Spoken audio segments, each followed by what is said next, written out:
తిరిగితే ఎన్నాడో సాగదు,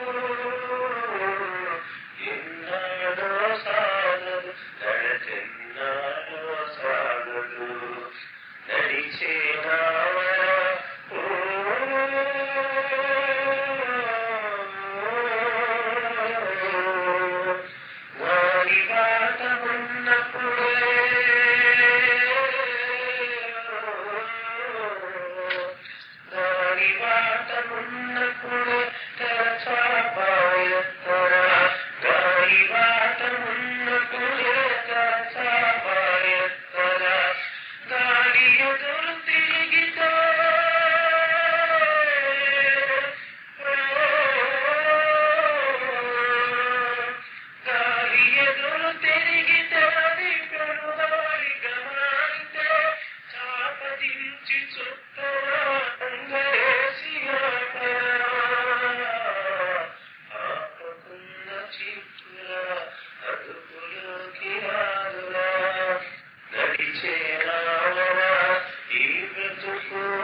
ఒక్కసారి దర్శించిన జన్మధన్యము, ఒక్కసారి దర్శించిన జన్మధన్యము.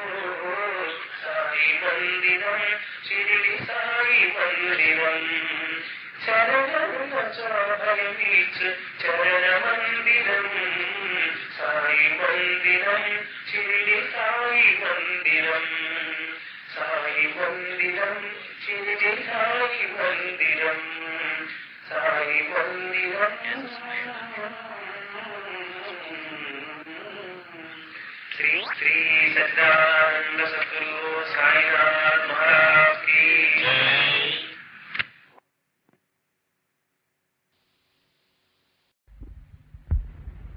సంసారంతో సంబంధం అంతా త్యజించి ఒక మూల కూర్చుని ముక్కు మూసుకుని చేసేది మాత్రమే ఆధ్యాత్మికత అని అనుకుంటే నువ్వు పొరబడుతున్నావు అని చెప్పాడు.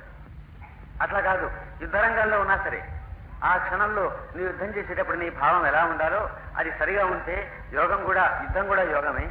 లేకపోయినట్టయితే ముక్కు మూసుకుని అడవిలో కూర్చున్నా యజ్ఞదాన తపకర్మలు ఈ 4 చేసినా కూడా ఇవి యోగం కాకుండా పోతాయి అని చెప్పాడు. ఇది కృష్ణుడు ఇచ్చినటువంటి కొత్త నిర్వచనం. ఉదాహరణకు భారతం రాయబడినటువంటి కాలంలో పండితుల మధ్య 2 రకాల విచికిత్స ఉండేది. మోక్షం అనేది కర్మ చేస్తున్నంతసేపు మోక్షం కలగదు, ఎందుకంటే కర్మఫలాన్ని అనుభవించవలసి ఉంటుంది కనుక, ఆ కర్మఫలం బంధిస్తుంది కనుక మనిషికి మోక్షానికి ఆటంకము, కాబట్టి కర్మలు మొత్తం విడిచిపెట్టు అని కొంతమంది సన్యాసమే ప్రధానము అని చెప్తూ వచ్చారు. కొంతమంది అట్లా కాదు, మీమాంస శాస్త్రం అవన్నీ కూడా కర్మే భగవంతుడు అని చెప్పున్నాయి. విష్ణు సహస్రనామాదుల్లో కూడా భగవంతుని కర్మగా కీర్తించారు. కాబట్టి వేదంలో చెప్పబడినటువంటి ఆచారకాండ ఏదైతే ఉందో ఆ మొత్తం యథావిధిగా చేస్తే మాత్రమే ముక్తి, లేకపోతే లేదు అని చెబుతున్నారు. దాని గురించి కృష్ణ పరమాత్మ ఏమన్నాడంటే, ఈ 2 నువ్వు వేరు వేరు అనుకునేటువంటి వాళ్ళు బాలురు, నేను చెప్తున్నాను బట్ అసలు విషయం అని మళ్ళా కొత్తగా చెప్పాడు. అంటే తాను మొదట వివస్వంతుడికి తాను బోధించినప్పుడు ఏ సత్యమైతే చెప్పాడో అది కాలగతిలో మరుగుపడిపోవడం చేత ఈ రకమైనటువంటి 2 రకాల అభిప్రాయాలు జనంలో ఏర్పడ్డాయి పండితులలో. ఆ ఇద్దరు పొరపాటు పడ్డారు. ఆ రెంటికి మధ్య మార్గంలో ఉన్నది అసలైనటువంటి ఆధ్యాత్మికత అని చెప్పాడు. కర్మలు మాత్రం విధిగా చేసి తీరవలసిందే. యజ్ఞము, దానము, తపస్సు, కర్మ అనేవి 4 కూడా విడిచిపెట్టడానికి వీల్లేదు, చేసి తీరవలసిందే అన్నారు. కాకపోతే వాటి వల్ల వచ్చేటువంటి ఫలం మీద ఆసక్తి లేకుండా చేయడం నేర్చుకోవాలి అన్నారు. అది ఆయన ఇచ్చిన నిర్వచనం.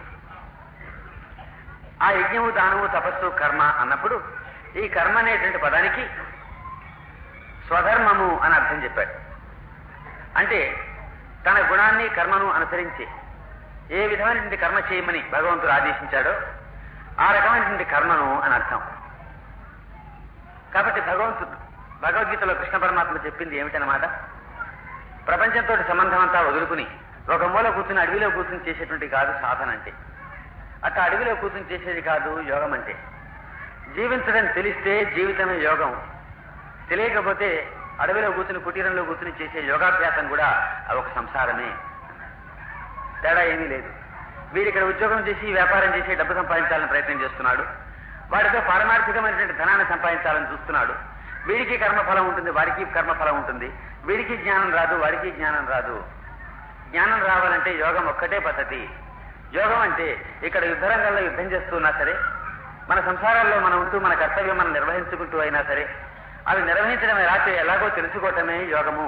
అది తెలిసిన వాడు తరిస్తాడు, తెలియని వాడు తరించాడు అని చెబుతున్నాడు.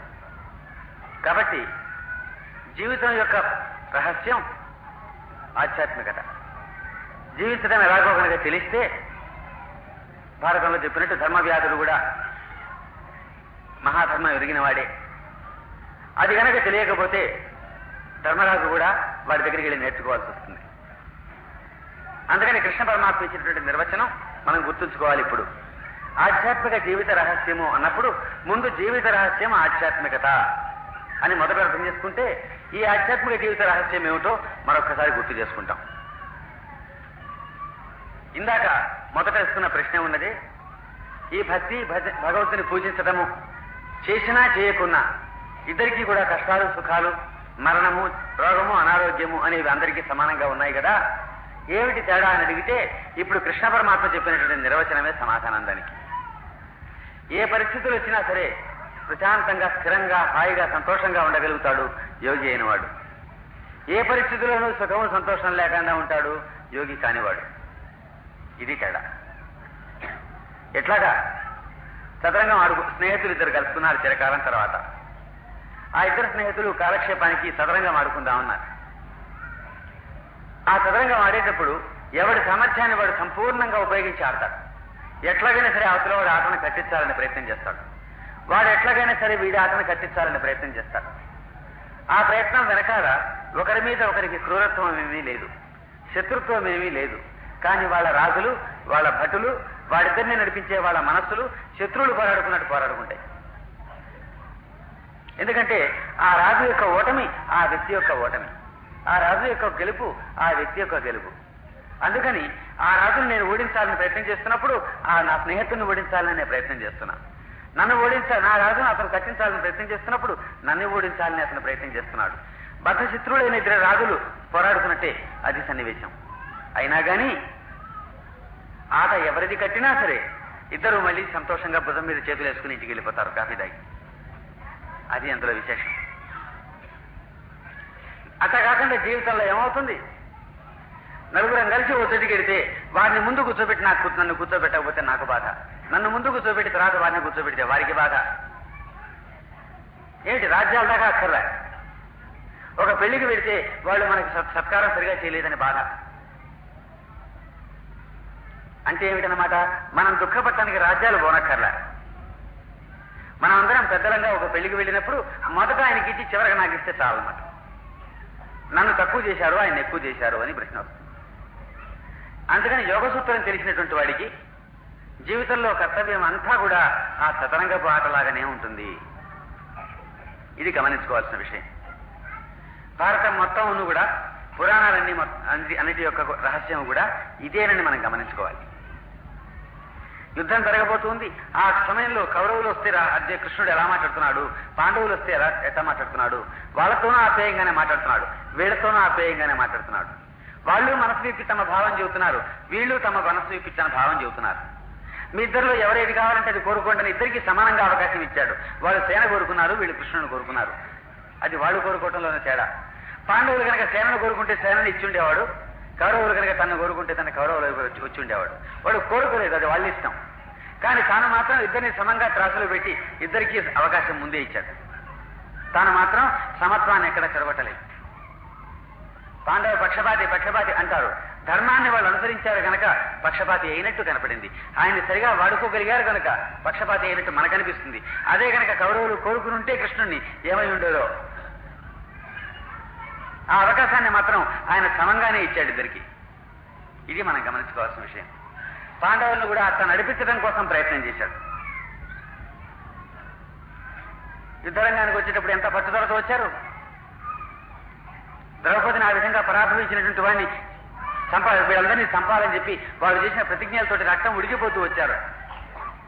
అందుకని అర్జునుడితో చెప్పాడు, అట్లా ద్వేషంతో నువ్వు యుద్ధం చేస్తే ఒక రకంగా పతనం అవుతావు. అట్లా కాక వచ్చిన వాడు నా తాతలు తండ్రులు కాబట్టి వీళ్ళని చంపేదెట్టా అని వెనక్కి అడిగేస్తే ఇంకో రకంగా నరకానికి పోతావు. రెండు విధాలను చెట్టావు. మా భార్యను పరాభవించారు కాబట్టి మేము చంపుతాము అన్నావు, నువ్వు ద్వేషం కోసం వచ్చావే, అట్టయినా నువ్వు నరకానికి పోతావు.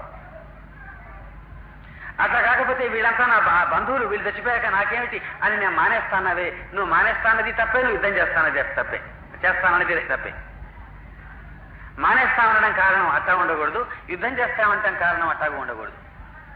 ధర్మమా అధర్మమా అనే ప్రసక్తి మీద యుద్ధం చేయటమే నీకు నీ ధర్మం. అంతేగాని మమకారం కోసం మానుకోవటము కాదు, ద్వేషం కోసం చంపటము కాదు. అందుకని ఆ ద్వేషంలోంచి వాడి మనసును విడదీశాడు, ఈ మమకారంలోంచి వాడి భావాన్ని యువతలు తీశాడు. అప్పుడు కృష్ణ పరమాత్మ చేసినటువంటి ఆదేశాన్ని స్వధర్మంగా పాటించడం అనేటువంటి గురువాజ్ఞ పాలనగా మాత్రమే యుద్ధం చేయించాడు అతని చేత. అంటే అసలైన విషయం దగ్గరికి ఇప్పుడు వచ్చాం. కృష్ణ పరమాత్మ చెప్పినటువంటి ఈ భగవద్గీత అంతా కూడా మనకు జీవిత రహస్యము, ఆధ్యాత్మిక జీవిత రహస్యము కూడా. అది ఉపనిషత్తుల సారమట, బ్రహ్మ సూత్రాల సారమట, వేదాల సారమట. అందుకని అందులో మనకు కావాల్సిన విషయం అంతా ఉన్నది. అయితే ఈ భగవద్గీత కొన్ని శతాబ్దాలుగా, వేల సంవత్సరాలుగా మన దేశంలో అధ్యయనం చేయబడుతోంది. గీతా జ్ఞాన యజ్ఞాలుగా దేశం అంతటా కూడా ప్రచారం చేయబడుతోంది. వచ్చిన బాధ ఏమిటంటే విన్నంతసేపు మనస్సుకు చాలా బాగుంటుంది, కానీ తర్వాత వెళ్ళాక జీవితంలోకి ఇమడదు. అది మనందరికీ తెలిసిన విషయమే. భగవద్గీత చదువుతున్నంతసేపు మనస్సు పరిశుద్ధంగా ఉంటుంది, వింటున్నంతసేపు చాలా బాగుంటుంది, ప్రసంగం చాలా బాగుంది అనిపిస్తుంది. చాలా దూరం నుంచి మంచినీళ్ళు తెచ్చుకుంటారు. ఈ సంఖలో బిందె నెత్తి మీద 2-3 బిందెలు వరుసగా పెట్టుకుంటారు. చాలా దూరం పోయి తెచ్చుకోవాలి వాళ్ళు. అట్లా తెచ్చుకునేటప్పుడు ఈ 3-4 తల్లులు కలిసి ఆ కబుర్లు ఈ కబుర్లు చెప్పుకుంటూ ఇంటికి వస్తారు. వాళ్ళు లోకాభిరామాయణం ఎన్ని కబుర్లు చెప్పుకున్నా సరే నెత్తి మీద ఆ బిందెల మీద తొలగిపోకుండా దృష్టి వాటి మీద అట్లాగే ఉంటుంది. కాబట్టి చూసావయ్యా, ఆ పల్లెపడుతులు ఎన్ని కబుర్లు చెప్పుకుంటున్నా కానీ ఆ బిందెలు పడిపోకుండా దృష్టి వారికి ఎట్లా అయితే ఉందో అట్లా పరమాత్మ మీద మీ దృష్టి ఉన్నంతసేపు మీరు ఎన్ని వ్యవహారాలు చక్క పెట్టుకున్నా ఏం పర్వాలేదు అన్నారు. ఆ ఉదాహరణ కూడా చాలా చక్కగా ఉంది. కానీ మన సమస్య ఏమిటంటే 4 బిందెలు కాదు కదా, ఒక్క బిందెకు పరమాత్మను అనుకున్నా ఇటు నుంచి అటు పక్కకు బయటికి వెళ్ళేటప్పటికి మర్చిపోతాం. కాబట్టి ఆ పరమాత్మ మీద ధ్యాస అనేటువంటి బిందెల మీద మన మనస్సు నిలవడం ఎట్లా అనే ప్రశ్న అట్లాగే ఉంది. సమాధానం చెప్పినట్టే ఉంది, కానీ పిడికిల్లో ఇవ్వలేదు. అట్లాగే భగవద్గీత బోధ జరుగుతూనే ఉన్నది, ఎక్కడ వస్తుందో తేడా తెలియటం లేదు. దాన్ని షిరిడి సాయినాథులు మొట్టమొదటిసారిగా నాకు తెలిసినంతలో చరిత్రలో దాన్ని మొట్టమొదటిసారి ఆదేశించారు. ఆయన ఆదేశించిన సంగతి మనం గమనించాక ఓహో మన వెనకటి ఋషులు కూడా చెప్పారు అని ఇప్పుడు గుర్తొస్తుంది. మళ్ళా అంతకుముందు మనకు తెలుసు, కానీ తెలిసిన సంగతి మనకు తెలియకుండా పోయింది. తాళంచెవ భద్రంగా దాచుకున్నాం, కానీ ఎంత భద్రంగా దాచుకున్నాం అంటే మనకే కనపడకుండా ఉంటే జాగ్రత్తగా దాచుకున్నాం. ఏమిటి ఉపయోగం? ఎక్కడ పారేసావురా అన్నాడు వాళ్ళ నాన్న కోపం వచ్చి. నేను పారేలేదు నాయన, జాగ్రత్తగా దాచిపెట్టాను. ఎంత జాగ్రత్తగా? తనకు కూడా కనపడకుండా ఉండే అంత జాగ్రత్తగా. అదే పోవటం అంటే. అయితే నిజంగా పోలేదు కాబట్టి ఒరే ఫలాంతోడు పెట్టావు కదరా అన్నప్పుడు అవునవును అంటాడు. అట్లాగే మనకు ఋషులు చెప్పారు, విన్నాము, కానీ ఎక్కడా మనసుకి హత్తుకోలే. మన మనసుకి గుర్తుండి ఉపయోగపడినంతగా దాన్ని లోపల దాచిపెట్టేశాము. అందుకని మళ్ళీ మనకు జ్ఞాపకం చేయాల్సినటువంటి వాడు సాయినాథుడు మనకు జ్ఞాపకం చేశారు. అది ఎట్లాగంటే, సాయినాథుడికి నానాసాహెబ్ చందోర్కర్ అనేటువంటి భక్తుడు ఉండేవాడు. ఆ భక్తుడు భగవద్గీతను శంకర రామానుజ మతభాష్యాలతో క్షుణ్ణంగా చదువుకున్నాడు. ఎంత బాగా చదువుకున్నాడంటే పెద్ద పెద్ద పండితులు కూడా అతని దగ్గరికి వచ్చి చెప్తూ ఉంటే వినేవారు. అందుకని అందరిలో అతనికి మంచి గౌరవం ఉండేది. కానీ సాయినాథుడితో మాత్రం ఈ గౌరవాలు మర్యాదలు ఏం సరిపడేవి కావు. మనసులో మానవ స్వభావం సహజమైనటువంటి చిన్న బలహీనమైన ఆలోచన వస్తే ఎంతమందిలో అయినా సరే ఆ మనిషిని పట్టుకుని కొట్టి తిట్టేశాడు. అందుకని ఆయనకు ఒక దంకు ఉండేది. నలుగురిలో పట్టుకుని ఎప్పుడన్నా కొడతాడేమో, ఆయన సాన్నిధ్యంలో ఎప్పుడన్నా మన మనసులో బలహీనమైన ఆలోచన వస్తుందేమో అని రాకుండా చూసుకోవాలని జాగ్రత్త పడేవాడు. అట్లా పడుతూ ఒకసారి సాయినాథుడికి మధ్యాహ్నం పూట కాళ్ళు విసుగుతున్నాడు. మనసులోనేమో భగవద్గీత శ్లోకాలని వల్లిస్తున్నాడు. చాలాసేపు వాడు మనసులో వల్లించుకున్నంతసేపు బాబా మాట్లాడాడు. 4వ అధ్యాయంలో 34వ శ్లోకం దగ్గరికి వచ్చేటప్పటికి, తద్విద్ధి ప్రణిపాతేన పరిప్రశ్నేన సేవయ ఉపదేక్షంతితే జ్ఞానం జ్ఞానిన తత్వదర్శన అనే శ్లోకం దగ్గరికి వచ్చేటప్పటికి, ఏమిట్రా మనసులో గొణుగుతున్నావు అన్న. అప్పట్లో ఆ నానాసాహెబ్ ఉద్దేశం, షిరిడి సాయినాథుడు ముసల్మాన్ మాత్రమే, ఈయనకి సంస్కృతం రాదు అని. అందుకని అన్నాడు, ఇది సంస్కృతం గ్రంథం లేవయ్యా అన్నాడు. ఏం గ్రంథం రా అంటే భగవద్గీత అన్నాడు. అట్లయితే ఏదో భగవంతుడి గురించి ఇలాగా ఉన్నది ఈ విషయం, కాబట్టి భగవంతుడి గురించే గనక నాకు తెలియకపోతే ఏమి, నువ్వు చదివి చెప్పచ్చు కదా. అప్పుడు వాడు ఆ శ్లోకం చదివాడు, దాని తాత్పర్యం చెప్పాడు. ఏమని చెప్పాడు? బ్రహ్మజ్ఞానులైనటువంటి మహాత్ముల దగ్గరికి వెళ్ళవలసింది, వాళ్ళని శరణు పొందవలసింది, తిరిగి తిరిగి ప్రశ్నించవలసింది, వాళ్ళకి హృదయపూర్వకంగా లద్ద లేకుండా సేవ చేయవలసింది, అప్పుడు వాళ్ళు నీకు జ్ఞానాన్ని బోధిస్తారు అని కృష్ణ పరమాత్మ అర్జునుడితో చెప్పాడయ్యా అన్న. అంటే బాబా అన్నారు, అట్లా చాలదు, నాకు శ్లోకం చెప్పి పదవిభాగం చేసి అన్వయం చేసి చెప్పన్నారు. అన్నాక అతను పదవిభాగం చేసి చెప్పడం మొదలుపెట్టినప్పుడు బాబా అతన్ని ప్రశ్న వేయటం మొదలెట్టారు. ప్రశ్న వేస్తే సమాధానం చెప్పలేక ఒక చోట నిలబడిపోయి, ఏమన్నాయా నాకు తెలియదు, నేను చెప్పినంత వరకు మాత్రమే నేను చెప్పిన వ్యాఖ్యానాల్లో ఉంది అన్నాడు. చివరికి బాబా ఏం చేశారు, ఆ శ్లోకాన్ని కొంచెం ఎందుకు మార్పుగా చదవకూడదు అన్నారు. ఇంతవరకు కొన్ని వేల సంవత్సరాలుగా భగవద్గీతలో శ్లోకాన్ని మార్చి చదువుకుంటే ఏమి అని చెప్పే ధైర్యం ఎవరికీ లేదు. సాయినాథుడు మొట్టమొదటిసారిగా అన్నారు, ఆ ప్రశ్నను కొంచెం మార్చి చదువుకుంటే ఏమి అని. ఏమిటి, ఎట్లాగా అంటే, ఉపదేక్షంతితే జ్ఞానం అనే బదులు ఉపదేక్షంతితే అజ్ఞానం అని చదువుకోరా, వాళ్ళు అజ్ఞానాన్ని ఉపదేశిస్తారు అని చదువుకోమన్నారు. అది ఎట్లా సరిపోతుందయ్యా అంటే, అప్పుడు ఆయన అర్థాన్ని వివరించి చెప్పారు. ఏమని చెప్పారు? బ్రహ్మజ్ఞానము లేక పరమాత్మ సాక్షాత్కారము అనేది కేవలం అనుభవంతో మాత్రమే తెలిసే విషయం, మాటలతో చెప్పేది కాదు, వాక్కుకు మనస్సుకు అందంది అని ఋషులు వేదాలు చెబుతున్నాయి. కాబట్టి గురువు వాక్కు రూపంలో చెప్పేటువంటి సమాధానం ఉన్నదే అది అనుభవం కాదు, కాబట్టి అది కూడా అజ్ఞానమే, అది సాత్వికమైన అజ్ఞానము. మనలో పుట్టుకతో వచ్చినటువంటి అజ్ఞానం ఉన్నదే అది రాజసికము తామసికము. మసిపట్టిన గిన్నెకు, వంట చేయటం వల్ల గిన్నెకు పాత్రకు మసిపడుతుంది. ఆ మసిని ఏం చేస్తాము, కొంచెం మట్టి పెట్టి తోమేస్తాం. ఈ మట్టి ఏం చేస్తుంది, దానికి అంతకుముందు ఉన్న మసిని కాస్త తొలగించేస్తుంది. అట్లాగే ఆత్మ అనేది కూడా పరమాత్మ స్వరూపమే, జ్ఞానస్వరూపమే. కాకపోతే అజ్ఞానం అనేటువంటి మసి ఆ పాత్రకు పైన పట్టింది. అప్పుడు గురువు యొక్క బోధ అనబడేటువంటి మట్టి పెట్టి దాన్ని రుద్దుతాము. ఆ మట్టి మురికిని కాస్త పోగొట్టేటప్పటికీ సహజంగా గిన్నెకు ఉండవలసిన మెరుపు బయటికి ప్రకటమవుతుంది. కనుక గురువు నోట చెప్పి చేసే ఉపదేశం కూడా అజ్ఞానమేను అని ఆయన చెప్పాడు. ఆ అర్థం ఎట్లా ఉన్నా భగవద్గీతలో ఆ శ్లోకాన్ని మాత్రమే సాయినాథులు ఎందుకు ప్రధానంగా తీసుకున్నారు అనేది మనం గమనించాల్సిన విషయం. 4వ అధ్యాయంలో 34వ శ్లోకం దగ్గరికి వచ్చిన దాకా ఎందుకు ఊరుకుని ఆ శ్లోకం దగ్గర మాత్రమే వాడిని అడిగాడు అనేది మనం గమనించుకోవాలి. ఏం చెప్తున్నారు అన్నమాట సాయినాథులు?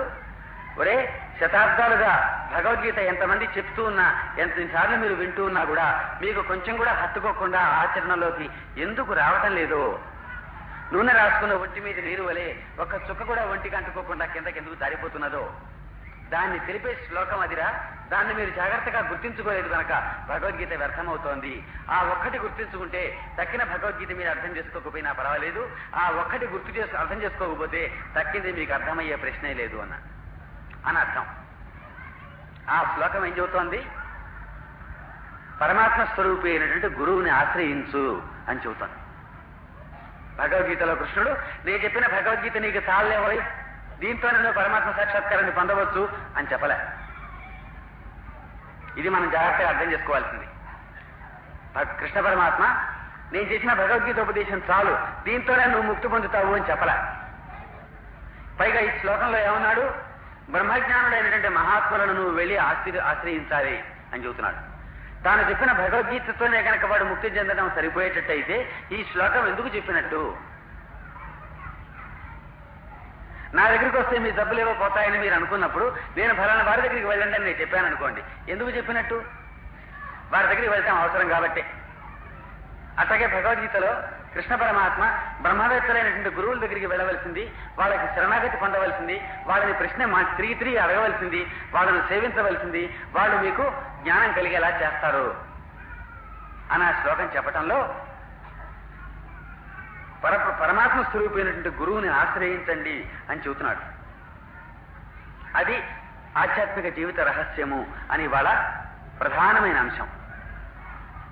ఈ అంశాన్ని మరిచిపోయిన తర్వాత ఎంతటి పండితుడైనా సరే ఎందుకు పనికిరాడు అనే సంగతి నా జీవితంలో నేను చూసినటువంటి ఉదాహరణను మీ ముందు మనవి చేసి తర్వాత విషయం కొద్దిలో చెప్తాను. ఒకప్పుడు నా దగ్గర 2 ప్రశ్నలు ఉండేవి. ఆ 2 ప్రశ్నలకు సమాధానం పడితేనే నాకు తృప్తి ఉండేది. నాకు సమాధానం పడలే. మొదటి ప్రశ్న ఏమిటి అంటే, రాముడు ధర్మాత్ముడు ఎట్లా అయ్యాడు అని. రామాయణం చాలా గొప్ప గ్రంథం, రాముడు మహాత్ముడు గొప్పవాడు చెబుతున్నారు కదా, రాముడు అసలు ధర్మాత్ముడు ఎట్లా అయ్యాడు అని నాకు వచ్చిన ప్రశ్న. అంటే ఏమిటి? రాముడికి ఒక విషయం తెలుసు, తను పూర్ణమైనటువంటి ధర్మస్వరూపము అని తెలుసు. ఎట్లా తెలుసు మనకి ఈ విషయం అంటే, జటాయువు లాంటి వాళ్లకు సద్గతినిచ్చేటప్పుడు ప్రమాణం చేసేటప్పుడు తనలో ఉండే ధర్మగుణం మీద ప్రమాణం చేస్తాడు. నేను ధర్మాత్ముడు అయినట్టయితే ఇది జరగాలి అంటాడు.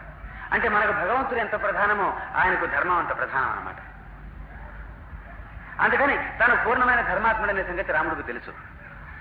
అందులో దశరథుడు వారి మొదటి కొడుకని తెలుసు.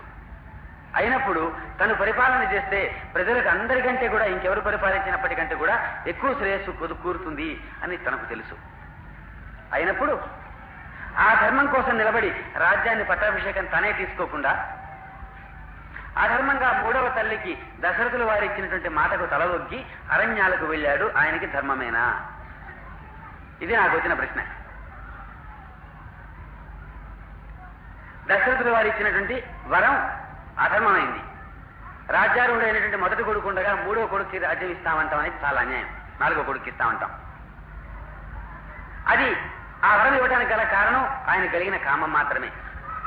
కేవలం కామవశాన 4వ తల్లికి అధర్మంగా ఇచ్చిన వరం కోసం తల ఒగ్గి తన అరణ్యాలకు వెళ్తానికి ఒప్పుకున్నాడే. రాముడికి ధర్మం ఎట్ట తెలుసు? ఈ ప్రశ్నను పుచ్చుకున్న 10 ఏళ్లు తిరిగాయి. చివరకు గోదావరి జిల్లాలో అక్కడికి వెళ్ళి కోనసీమలో పండితులందరూ కూర్చున్న సభలో కూడా అయ్యా దీనికి సమాధానం కావాల్సి వచ్చింది అన్న.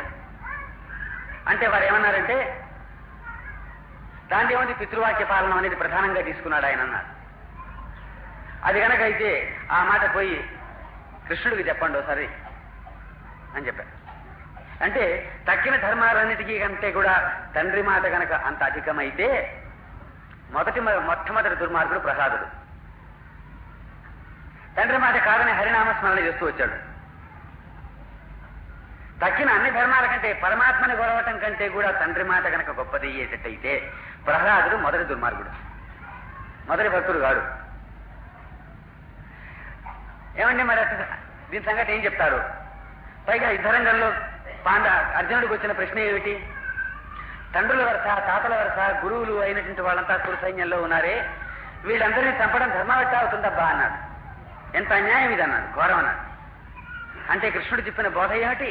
ధర్మాధర్మాల ప్రశ్న వచ్చినప్పుడు ఈ వరుసలు వాయువులు ఇదేం పనికిరావబ్బాయి, యుద్ధం చేయడమేనన్నా.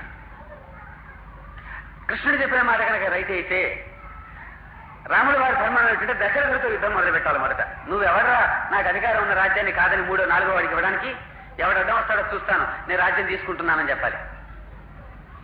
కాబట్టి కృష్ణుడు చెప్పింది ధర్మం అయితే రాముడు చేసింది అధర్మం అవుతోంది. రాముడు చేసింది ధర్మం అయితే కృష్ణుడు చెప్పింది అధర్మం అవుతోంది, తేల్చుకోండి ఒకసారి అని చెప్పారు. ఎందుకు చెప్పవలసి వచ్చిందంటే ఆ ప్రశ్న, కాకినాడలో నా ప్రసంగం పెట్టారు కొంతమంది పిల్లలు. ఆ రోజు సైక్లోన్ ఉండింది ఆ ఊళ్ళో. అందువల్ల జనం ఎక్కువ రాక 10 మందో 12 మందో వచ్చారు. వీళ్ళు ఏమనుకున్నారంటే ఎక్కడి నుంచో మాస్టర్ని రప్పించిన తర్వాత 10-12 మంది ఉంటే చిన్నపుచ్చినట్టు అవుతుంది అని పక్క ఇలా వాళ్ళందరినీ మళ్ళేసుకొచ్చారనమాట. బాబు మీరు రండి, 10 మంది కనిపించకపోతే మాకు పరువు నష్టంగా ఉంటుంది అని వాళ్ళకి ఇష్టం లేకపోయినా తీసుకొచ్చారు. వాళ్ళందరూ రిటైర్ అయిపోయి చాలా పెద్ద పెద్ద పండితులు అన్నమాట. అద్భుతంగా రామాయణమే అధ్యయనం చదువుకుంటమే వాళ్ళు సాధనగా పెట్టుకున్న వాళ్ళు, యోగాభ్యాసము ప్రాణాయామం చేసేటువంటి వాళ్ళు, లలితా సహస్రనామాన్ని అంతర్న్యాసము వైన్యాసము చేసుకునేటువంటి వాళ్ళు, వేదాంత గ్రంథాలు తీసుకుని ఉపనిషత్తులు బ్రహ్మసూత్రాలు తీసుకుని వాటి వివరణలతో చర్చలు చేసుకునేవాళ్ళు, అట్లాంటి దిగ్ధంతులు లాంటి పండితులు రిటైర్ ఇళ్లలో కూర్చుని 24 గంటలు భగవత్ చింతనలో ఉంటూ అద్భుతమైన సద్గ్రంథాలు చదువుతుంటే పెద్దలందరూ వచ్చి కూర్చున్నారు. నాకేం తెలుసు, మామూలుగా సంచీలను తీశాను, బాబా పటం అక్కడ పెట్టాను. నేను వెళ్ళిన చోటు వాళ్ళు బాబా భక్తులు కారు, అందుకని నేనే తీసేయలే పటం. అక్కడ పెట్టి అగరత్తులు పెట్టేటప్పటికి వాళ్ళకి అంత అసహ్యం వేసి, భరద్వాజ్ అంటే ఎంత పెద్దవాడో అనుకున్నాం వయస్సు, మనందరినీ పిలిచి ఎంత ఇది వేదాంత విషయం మాట్లాడతాడో, పాండిత్యం మాట్లాడతాడో, ఈయన శాస్త్ర చర్చకి దిగుతాడు కావచ్చు అనుకున్నాం. ఈయన షిరిడి సాయినాథుడు పటం పెట్టాడు, 4 పెట్టకథలు 4 మహిమలు చెప్పి వెళ్ళిపోతాడు, ఈయన వేదాంతం ఏం మాట్లాడు అని వాళ్ళకి చాలా అసహ్యం వేసింది. వాళ్ళ ముఖాలు చూస్తుంటేనే తెలిసిపోయింది. కప్పుల్లో ఆవడం పోసి మనందరూ ఎదురకుండా పెడితే ఎట్టా ఉందో అట్టా ఉంది. అప్పుడు ఎట్టాగబ్బాయి వీళ్ళతో మనం మాట్లాడేది నాకు అర్థం కాలే. అప్పుడు ఏం చేశారంటే, మీలాంటి పండితులు నాకు దొరికేది చాలా కష్టం అండి, ఎక్కడన్నా పోయి నేను చెప్పే మాటలు చెప్పుకుంటాను, మొదట నాకు 2 సందేహాలు ఉన్నాయి, ఆ సందేహాలకి మీ దగ్గర నేర్చుకున్నాక అప్పుడు నేను చెప్పాల్సిన విషయం చెప్తాను అనేటప్పటికి ఒక ఆయనకి, పెద్ద ఆయనకి తృప్తి అయింది. ఇప్పుడు దారికి వచ్చాడు, వీడికి బుద్ధి వచ్చింది అనుకున్నాడు ఆయన. అడగయా అన్నాడు. ఇహ నుంచి అడిగేవాడికి చెప్పేవాడు లోకువ. నా మొదటి ప్రశ్న ఇది, మీరు రామాయణం ప్రీతిగా చదువుతున్నారని చెప్పారు ఇందా పరిచయం చేసేటప్పుడు. అయితే రాముడు ధర్మాత్ముడు కాదని నేను ఈ విధంగా అడుగుతున్నాను, మీకు రాముడు ధర్మాత్ముడు ఎట్టాగో చెప్పండి. పితృవాక్య పాలన అంటే ఇట్లా సరిపోదు. మీరు రాముడు ధర్మాత్ముడు అంటే కృష్ణుడు కాకుండా పోతున్నాడు, కృష్ణుడు అంటే రాముడు కాకుండా పోతున్నాడు, అసలు మీరు గ్రంథం తెరిచి ఎలా చదువుతున్నారు చెప్పనది. పితృవాక్య పాలన అనే మాట సరిపోలే. 15 నిమిషాలు నిశ్శబ్దం. ఆ తర్వాత అన్నాడు, అట్లయితే మీరేమనుకుంటున్నారో 2 ముక్కలు అనండి, దాని మీద చర్చిద్దామన్నాడు. సరే దాన్ని అట్లా పక్కన పెట్టండి, కాసేపు ఆలోచించుకుంటూ ఉండండి, ఇంకో ప్రశ్న వేస్తాను. భగవద్గీత విషయం. భగవద్గీతలో కృష్ణ పరమాత్మ ఒక చోట ఏం చెప్పాడంటే, మోక్షయిష్యామి మా శుచ, దుఃఖపడబోకు, మోక్షం నేను ఇస్తాను. మరొక చోట ఏం చెప్పాడు, ఉద్ధరేది ఆత్మనాత్మానం, ఎవరిని వాడే ఉద్ధరించుకోవాలి అని చెప్పాడు. ఒక నాలిక 2 నాలికలు ఆయనకి. ఒక చోట ఏమంటున్నాడు, నేను ఇస్తానంటున్నాడు మోక్షం. ఇంకో చోట ఏమంటున్నాడు, ఎవరిని వాడే ఉద్ధరించుకోవాలంటున్నాడు. మనమే ఉద్ధరించుకునే వాడితో ఆయనతో మనకేం సంబంధం? ఆయన ఇచ్చేటట్టయితే మనకేం అవసరం? రెండిట్లో ఏదో ఒకటి తేల్చాలి. ఇంతకీ కృష్ణ పరమాత్మ చెప్పదలుచుకుంది ఏమిటండి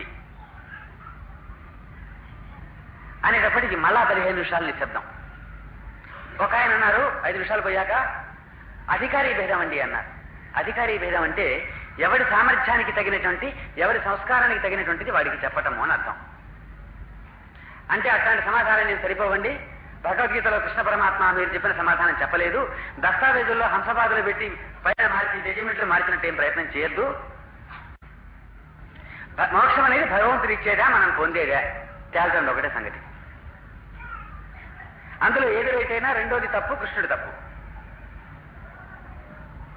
అని ప్రశ్న వేసేటప్పటికి మళ్ళా 15 నిమిషాలు నిశ్శబ్దమైంది. అప్పుడు చివరికి అన్నారు, ఇట్లా కాదండి మీరు ఏదన్నా అనండి, 4 మాటలు దాని మీద చర్చిద్దామని. అంటే అప్పుడు దారికి వచ్చారు. మరి నేను చెప్పదలుచుకున్న విషయం చెప్పారు. ఏమండి, ఇంత పెద్దలు మీరు ఇంత పెద్ద గ్రంథాలు చదువుకుని ఇంత కాలంగా పెద్ద పెద్ద పండితులుగా ఉన్నారు, ఏదైనా చెప్పబోయా అని చెప్పండి అంటే అడగబోయా అనే స్థితిలో ఉన్నారు మీరు. నేను ఇప్పుడు నోరు విప్పి చెప్పబోయేటువంటి విషయం మీరు తలవంచుకుని వింటాను తప్ప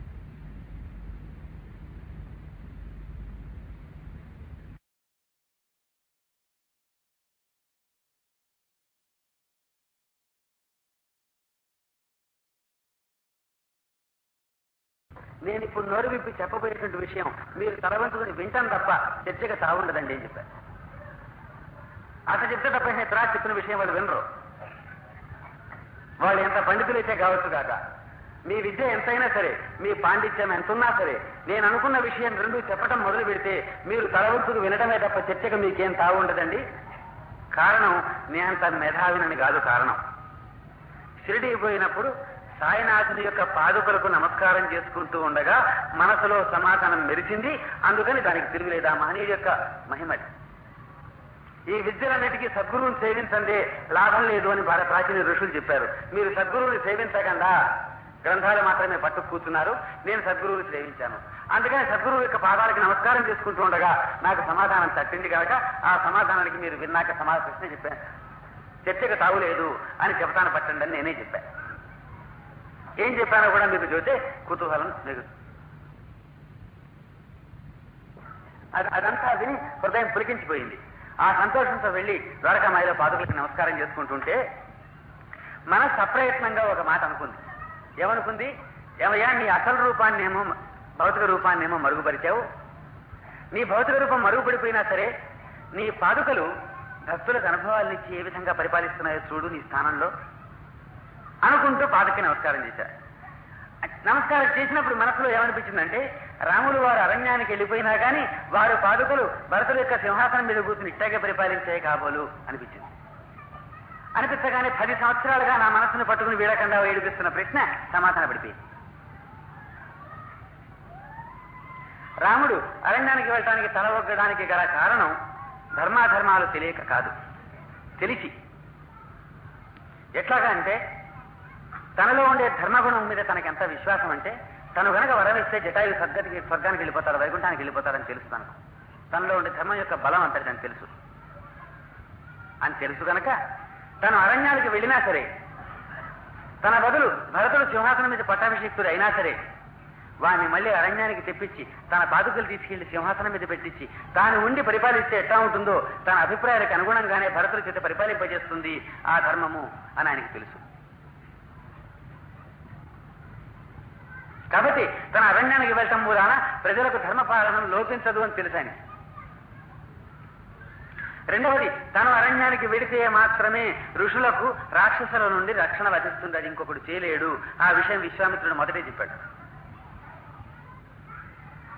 కాబట్టి ఋషులందరినీ సేవించుకుంటానికి, వాళ్ళకి రాక్షసి బారిని తప్పించడానికి, రావణాసురుడి యొక్క సంహారం చేయడానికి 2 పనులు ఒకసారి చేయగలుగుతున్నాడు తాను.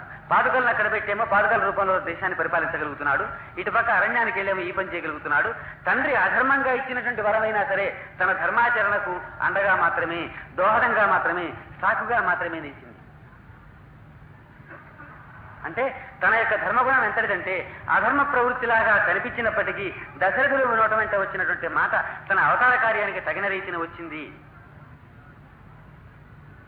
కాబట్టి రాముడికి తనలో ఉండే ధర్మగుణం మీదంతా. అయితే ఈ సమాధానం ఎవరు చెప్తే వచ్చిందండి? ద్వారకామాయిలో పాదుకలు చెప్పాయి సమాధానం. ఏ పండితులు చెప్పలే. మరి ఈ శ్లోకం సంగతం అన్నారు, అయిపోయింది అక్కడికి. దాని గురించి ప్రశ్న లేదు. మళ్ళా ఒకసారి చదువుతామండి రామాయణం అన్నారు. చదవండి, మంచిదండి. చదివేందుకు ముందు మాత్రం సాయినాథుడి చరిత్ర మళ్ళా ఒకసారి చదువుకుని అప్పుడు చదువుకోండి. రెండో విషయం, భగవద్గీత గురించి ఎలాగ పరిష్కారము అంటే సాయినాథుడు ఆ శ్లోకాన్ని ఎన్నుకుంటున్న రూపంలోనే మనకు సమాధానం ఇచ్చాడు. ఆధ్యాత్మిక జీవిత రహస్యం అనే దానికి వస్తున్నా. ఇందాక చెప్పింది కూడా దాంతో భాగమే. అసలు భగవద్గీత ఎలా పుట్టిందో చూడండి ఒకసారి. సాక్షాత్తు పరబ్రహ్మ స్వరూపి తత్వదర్శి అయినటువంటి కృష్ణ పరమాత్మను అర్జునుడు శరణు వేడడం వల్ల వచ్చింది. శిష్యస్తేహం షాధిమాం త్వాం ప్రపన్నం, నేను నీ శిష్యుడనై నిన్ను శరణు పొందుతున్నాను, నన్ను రక్షించవలసింది, నాకు దారి చెప్పవలసింది అని శరణు పొందాడు. ఆ తర్వాత భగవద్గీత పొడుగునా పరిప్రశ్న చేస్తూ ఉన్నాడు. ఏమయ్యా, ఇందాక అట్ట చెప్తివే, మరి ఇప్పుడు ఇలా చెప్తున్నాదే ఎట్లా అని అడుగుతున్నాడు. అర్జునుడికి అర్థమయ్యేటట్టు కృష్ణ పరమాత్మ చెప్పుకుంటూ పెడుతున్నాడు. కాబట్టి ఆ శ్లోకంలో చెప్పిన 2 పనులు చేసేశాడు. శరణు పొందాడు, పరిప్రశ్న చేశాడు. మూడవది ఆయన సేవ కింద యుద్ధం చేశాడు. ఆయన ఆజ్ఞపాలన కింద 3వది యుద్ధం చేశాడు. పైగా ఈ బోధ చేస్తుండేటప్పుడు కృష్ణ పరమాత్మ చెప్పిన కొన్ని మాటలు అర్జునుడికి అర్థం కాలేదు సరిగదా, నమ్మడానికి కూడా వీలు కాదనిపించాయి. ఏమంటున్నాడు? ఒరే, ఈ రోజున నీ కొత్తగా నీ చేత ఎలాగో అలా యుద్ధం చేయించడం కోసం నేను ఉన్నదంతా తత్వాన్నంతటినీ మలిచి నాకు అనుగుణంగా నీతో చెప్పటం లేదురా. వివస్వంతుడికి యోగం చెప్పినాడు కూడా ఇదే చెప్పాను, వాడు ఇక్ష్వాకుకి వాడు మనువుకి చెప్పింది కూడా ఇదే, దాన్ని మళ్ళీ నేను ఇప్పుడు నీకు చెబుతున్నాను అంటే అప్పుడు అర్జునుడికి అనుమానం వచ్చింది. ఉరామరిగ్గా మాతో సాటిగా పుట్టి పెరిగినటువంటి ఈ కృష్ణుడు ఏమిటి, సృష్టికి ఎక్కడో ఆరంభంలో ఉండేటువంటి ఆ వివస్వంతుడికి చెప్పడం ఏమిటి, ఆ మనువుకి చెప్పడం ఏమిటి, ఇది ఎక్కడ సాధ్యమయ్యా అని అడిగాడు. ఆ ఒక్క ప్రశ్నకు అనుమానం కనుక వస్తే కృష్ణ పరమాత్మ చెప్పిన అన్ని ప్రశ్నలకు అన్ని మాటలకు అనుమానం వచ్చినట్టే లెక్క.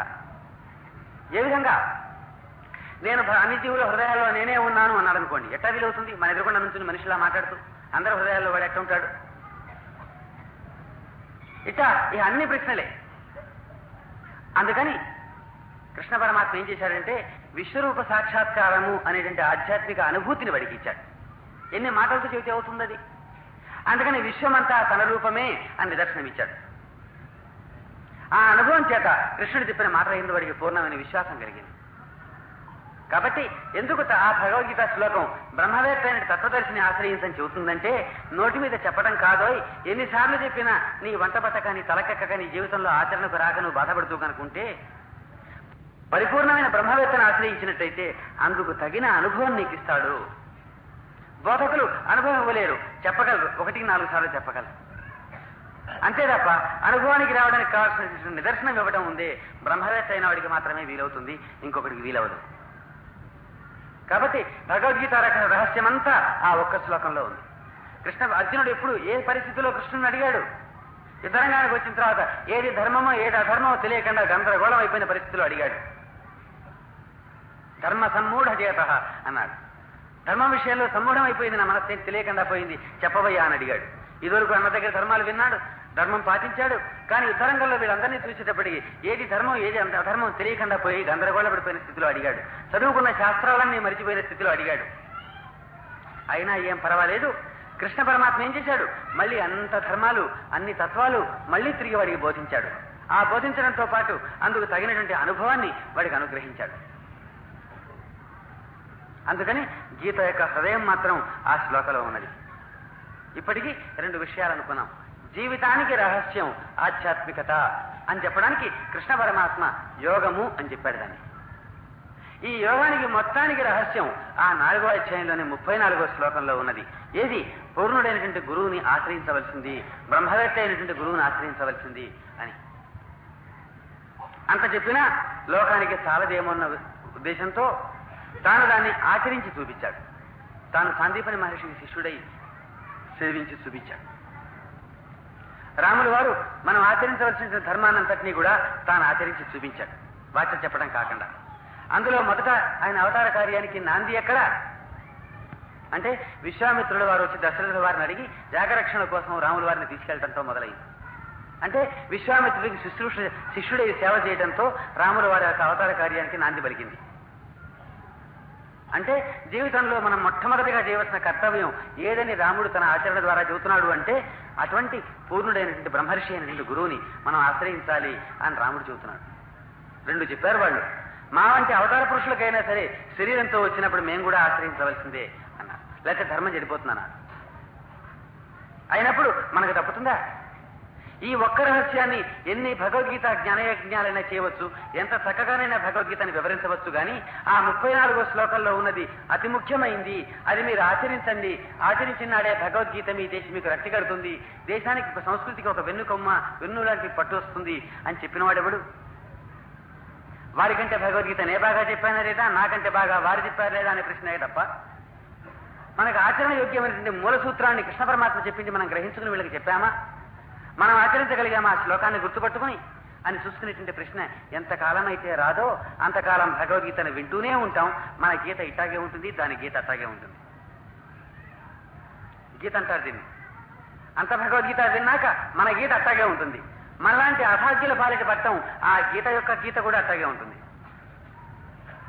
కృష్ణ పరమాత్మ అల్లో రామచంద్ర అంటుంటాడు పైన కూర్చుని, ఎందుకు చెప్పానని నేరక వీళ్ళకి భగవద్గీత, దాని దుప్ప తీసుకు తింటున్నారే వీళ్ళని.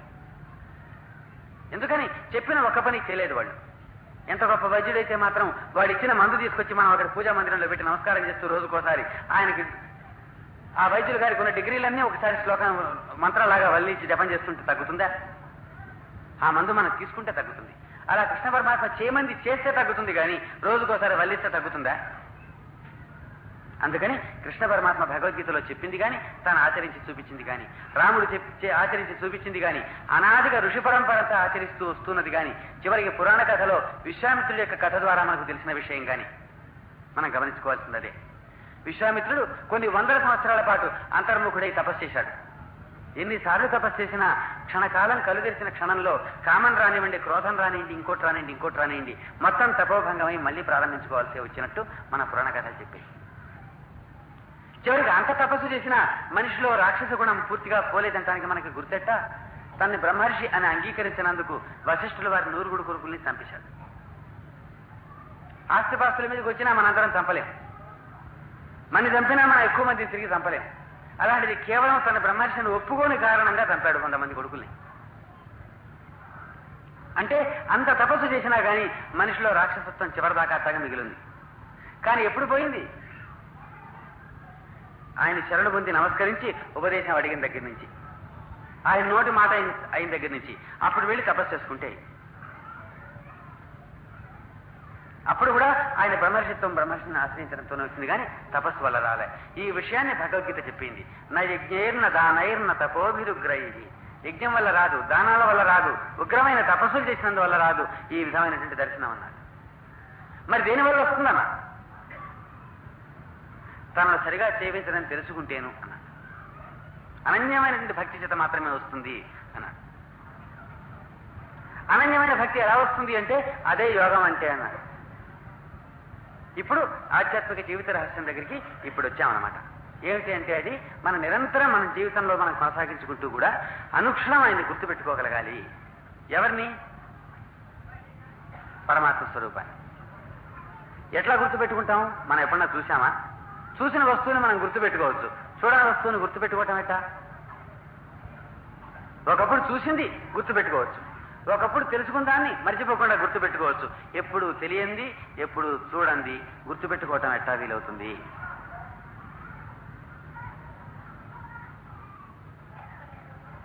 ఇవి ఎవరు విడమర్తారు? గుర్తుపెట్టుకో పరమాత్మని అంటారు. ఎట్టా గుర్తుపెట్టుకుంటాం? ఏమనుకుని గుర్తుపెట్టుకోవాలి?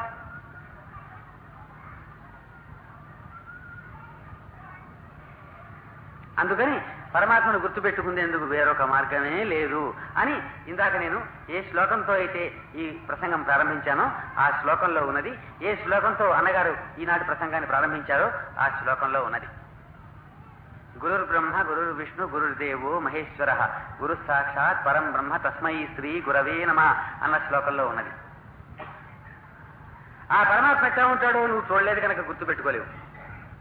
ఆ పరమాత్మ ఎట్లా ఉంటాడో చూడాలంటే బ్రహ్మ విష్ణు మహేశ్వర స్వరూపం సాక్షాత్తు పరమాత్మ స్వరూపమై భూమి మీద నడయాడి పాంచభౌతిక దేహంతో నడయాడి పరిపూర్ణుడైన బ్రహ్మవేత్త దగ్గరికి వెళ్ళవలే నువ్వు అని చెప్పాడు. కృష్ణుడి రూపంలో భూమి మీద సంచరిస్తున్నప్పుడు కృష్ణుని ఆశ్రయించవలసి వచ్చింది. లేకపోతే ఏం చెప్పాడు? నా భక్తుడికి నాకు భేదం లేదన్నాడు. అభేద స్థితిలో ఉండేటువంటి కృష్ణ పరమాత్మ యొక్క భక్తుడిని మనం పట్టుకున్నా కృష్ణ పరమాత్మను పట్టుకున్నట్టే లెక్క. లేదా పూర్ణుడైనటువంటి జ్ఞాని నా ఆత్మ వంటి వాడు అన్నాడు. నేను ఆ వంటి వాడే అన్నాడు. కాబట్టి పూర్ణుడైన జ్ఞానైనా సరే అందుకని ఏం చెప్పాడు? జ్ఞానాన్ని పట్టుకోరవసారన్నాడు. వెళ్ళి ఎడిదిరిగి మనం వచ్చినా సరే మనం శాస్త్రాలు చదువుకుని భగవద్గీతలు ఇంటి దగ్గర కూర్చుని వల్లించుకుని మనం ఆధ్యాత్మికతలో డెక్కించి సాధించుకునేదంటూ ఏమీ లేదు. ఇదివరకు ముందు ఉండబోదు. ఈ మూలమైన సూత్రాన్ని మర్చిపోయాం కాబట్టి మాత్రమే చక్కగా కథలు వింటంగా మాత్రమే ఉండి ఏ కథ అర్థం కాకుండా పోతోంది. ఇందాక కాకినాడలో చేసిన ప్రసంగాన్ని ఒక్కసారి మీరు జ్ఞాపకం చేసుకున్నట్టయితే నేను చెప్పిన దాని సారాంశం ఏమిటంటే రామాయణ కథ చదవడానికి కూడా పనికిరాం మనం. భగవద్గీత లాంటి వేదాంత గ్రంథం సంగతి అట్టా ఉంచండి. సద్గురువు యొక్క అనుగ్రహం లేక రామాయణం అంటే గ్రంథం కూడా మనకి సక్రమంగా చదువుకుంటానికి వీలు కాదు, అర్థం కాదు. అందులో చెప్పదలుచుకుంది ఒక విషయం, మనకు అర్థమవుతున్నది ఇంకొక విషయం. ఎంతసేపు పితృవాక్య పాలన ఏకపత్ని వ్రతం అని అరుస్తామే తప్ప సద్గురు సేవతో ఆరంభమైంది అని ఎప్పుడన్నా విన్నామా? దాని యొక్క ప్రాశస్త్యం అంత దూరం. అది మనం చూసుకోవాల్సింది. దానికి ఒక చిన్న దృష్టాంతం జ్ఞాపకం వస్తుంది నాకు. ఎదురింటిగా ఎవరో ఒకళ్ళు పాపం చిన్న వయస్సులో వచ్చే భర్త పోయినట్ట. సంవత్సరం గడిచిపోయిందిట. ఆ సంవత్సరం వచ్చినప్పుడు మళ్ళా వాళ్ళ ఇంట్లో ఆత్మీకం సంవత్సరికం పెడుతున్నారట. ఆ సందర్భంగా ఆ పాప బాధ జ్ఞాపకం వచ్చి కంటి వెంట తడిపెట్టింది ఆ తల్లి. ఆ సందర్భంలో ఆమెను పరామర్శించి ఓదార్చి వచ్చింది ఇంటికి తల్లి. ఏమమ్మా అని అడిగితే ఇట్టా వాళ్ళ ఇంట్లో అప్పుడే సంవత్సరం గడిచిపోయింది, సంవత్సరికం అవుతోంది, ఆత్మికం అవుతోంది ఇప్పుడు అన్నది తల్లి. అక్కడ 5 ఏళ్ల కుర్రవాడు 6 ఏళ్ల కుర్రవాడు ఉన్నాడు. వాడు వెంటనే ఏమన్నాడు, అయితే పరవాన్నో గారెలు వాళ్ళ ఇంటూ ఉంటాయన్నమాట. భలే భలే అన్నాడు. ఆమె చెప్పిన మాట, చెప్పదలుచుకున్న మాట ఏమో అయ్యో అని మనమంతా బాధపడవలసిన సన్నివేశాన్ని ఆమె చెబుతోంది. ఆ పిల్లవాడికి అర్థమైందేమో మిఠాయి హాయిగా తినొచ్చని అర్థమైంది. ఈ రెంటికి ఎంత తేడా ఉందో భారత రామాయణంలో వాల్మీకి మనకు తెలియపరచదలుచుకున్నది ఒకటి, మనకు అర్థమయ్యేది ఇంకొకటి. భగవద్గీతలో కృష్ణుడు తెలపదలుచుకున్నది ఒకటి, మనకు అర్థమయ్యేది ఇంకొకటి. అందుకని ఆధ్యాత్మిక జీవిత రహస్యం ఇదివరకే చెప్పబడ్డది, అనాదిగా చెప్పబడ్డది. అయితే అది రహస్యం అని ఎందుకు చెప్పబడింది? ఇది గుహ్యతమం ప్రోక్తం అన్నాడు. అతి అత్యంతమైన రహస్యం చెప్తాను రా అన్న. సరిగా ప్రతి పాత్ర అయ్యేవాడు 10 మంది కూడా ఉంటారు కాలేజీకి. ఎవడన్నా చదవడం కోసం ప్రయత్నం చేస్తే వెర్రిబాగుల వాడి కింద, చేతగాని వాడి కింద లెక్క. హీరోలా ఉండాలంటే చదవకుండానే బాధవాలి. అదే రీతిన ఇందులో కూడా తయారై ఆ పదానికి అర్హత లేని వాడిని పెట్టుకుని గురువు అనుకుంటానికి బాగా ప్రయత్నం చేయటం ఒక పాకులాట. ఇద్దరికీ అనర్థం అది. లేకపోతే అసలు మనకి ఇంకో గురువుతో మనకేం సంబంధం? హాయిగా కృష్ణ పరమాత్మ చెప్పిన భగవద్గీత ఉండగా మనకు వేరొక గురువుతో ఏం సంబంధం? హాయిగా మనకు రామాయణం ఉండగా పెద్ద రామాయణం అర్థం ఏడిచినట్టు, భగవద్గీత అంతకంటే అర్థం ఏడిచినట్టు.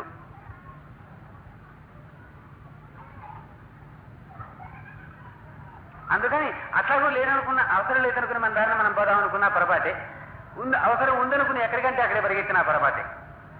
అందుకని ఈ దుస్థితిలోంచి బయటకు వెళ్ళడానికి రెండు సౌలభ్యాలు మనకు లభించాయి. భగవద్గీతలో పదే పదే భక్తుని యొక్క లక్షణాలు చక్కగా వర్ణించాడు, జ్ఞాని యొక్క లక్షణాలు చక్కగా వర్ణించాడు, స్థితప్రజ్ఞుడి యొక్క లక్షణాలు చక్కగా వర్ణించాడు. వాటిని పెట్టి జాగ్రత్తగా చూసుకో, ఆ పదాలకి వాడు అర్హుడవునా కాదో. ఊరికే కూరగాయలు కొనుక్కుంటానికి బజారు దాకా పోతేనే 4 దుకాణాలు విచారించుకోకుండా 4 సార్లు బేరం ఆడకుండా తీసుకోమే. అట్లాంటిది మన జీవితాన్ని అవతల వాడి పాదాక్రాంతం చేయబోయే ముందు 1-4 సార్లు విచారించుకోవాల్సిన పనిలే. అందుకని ఆ లక్షణాలు ఏమిటో కొంచెం జాగ్రత్తగా చూసుకోవటం అవసరం. అవి ఉన్నాయో లేదో చిరకాలం ఎదురు చూసి బాగా ఉన్నాయని నిర్ధారణకు వచ్చిన తర్వాత ఒకసారి తల వంచాలి. ఆ తర్వాత ప్రాణాలు పోయినా ఆ తల ఎత్తకూడదు. ఇది మొదటి సౌలభ్యం. దీన్ని ఇంకా బాగా మన మనస్సుకు రావడం కోసం ఆ వ్యాసుల వారే స్కంద పురాణంలో గురుగీత అనే పేరిట రాశాడు. అందులో గురువు అనదగిన వాడి లక్షణాలు ఎలా ఉంటాయో వర్ణించాడు. అందులో ఒక శ్లోకం నేను చదివింది, ఇంకొక శ్లోకం వీరు చదివింది. ఈ గురు బ్రహ్మ శ్లోకం అందులోది.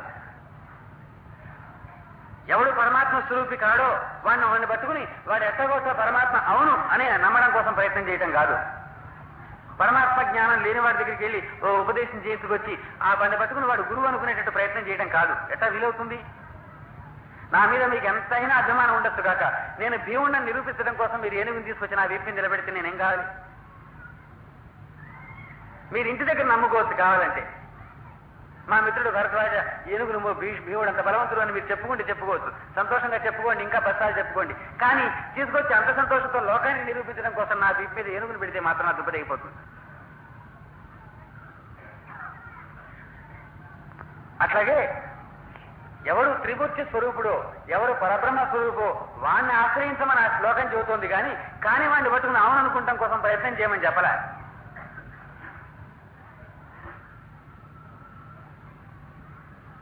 అందుకని వాళ్ళ లక్షణాలు ఎలా ఉంటాయో గురుగీతలో చెప్పాడు.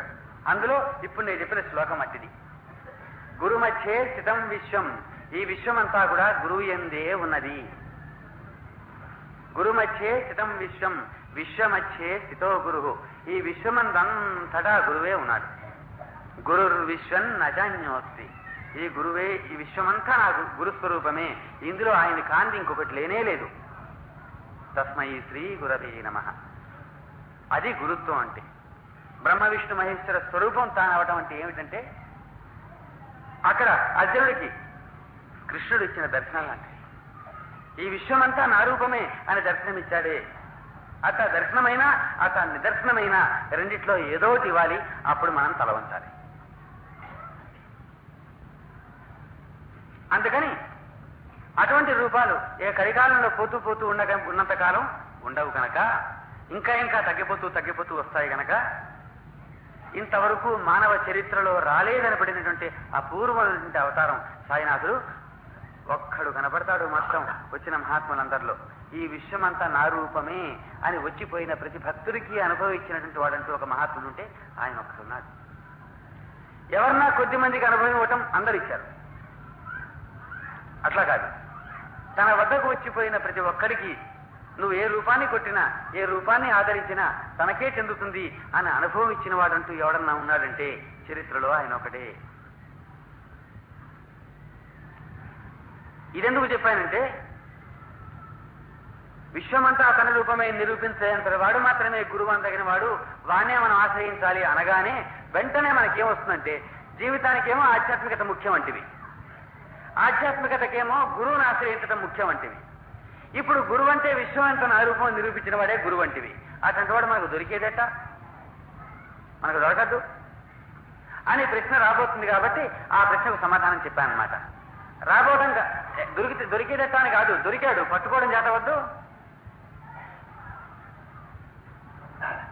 దొరకనప్పుడు దొరికాడు, దొరకలేదు అనుకున్నాం, దొరికినప్పుడు పట్టుకోగలమా?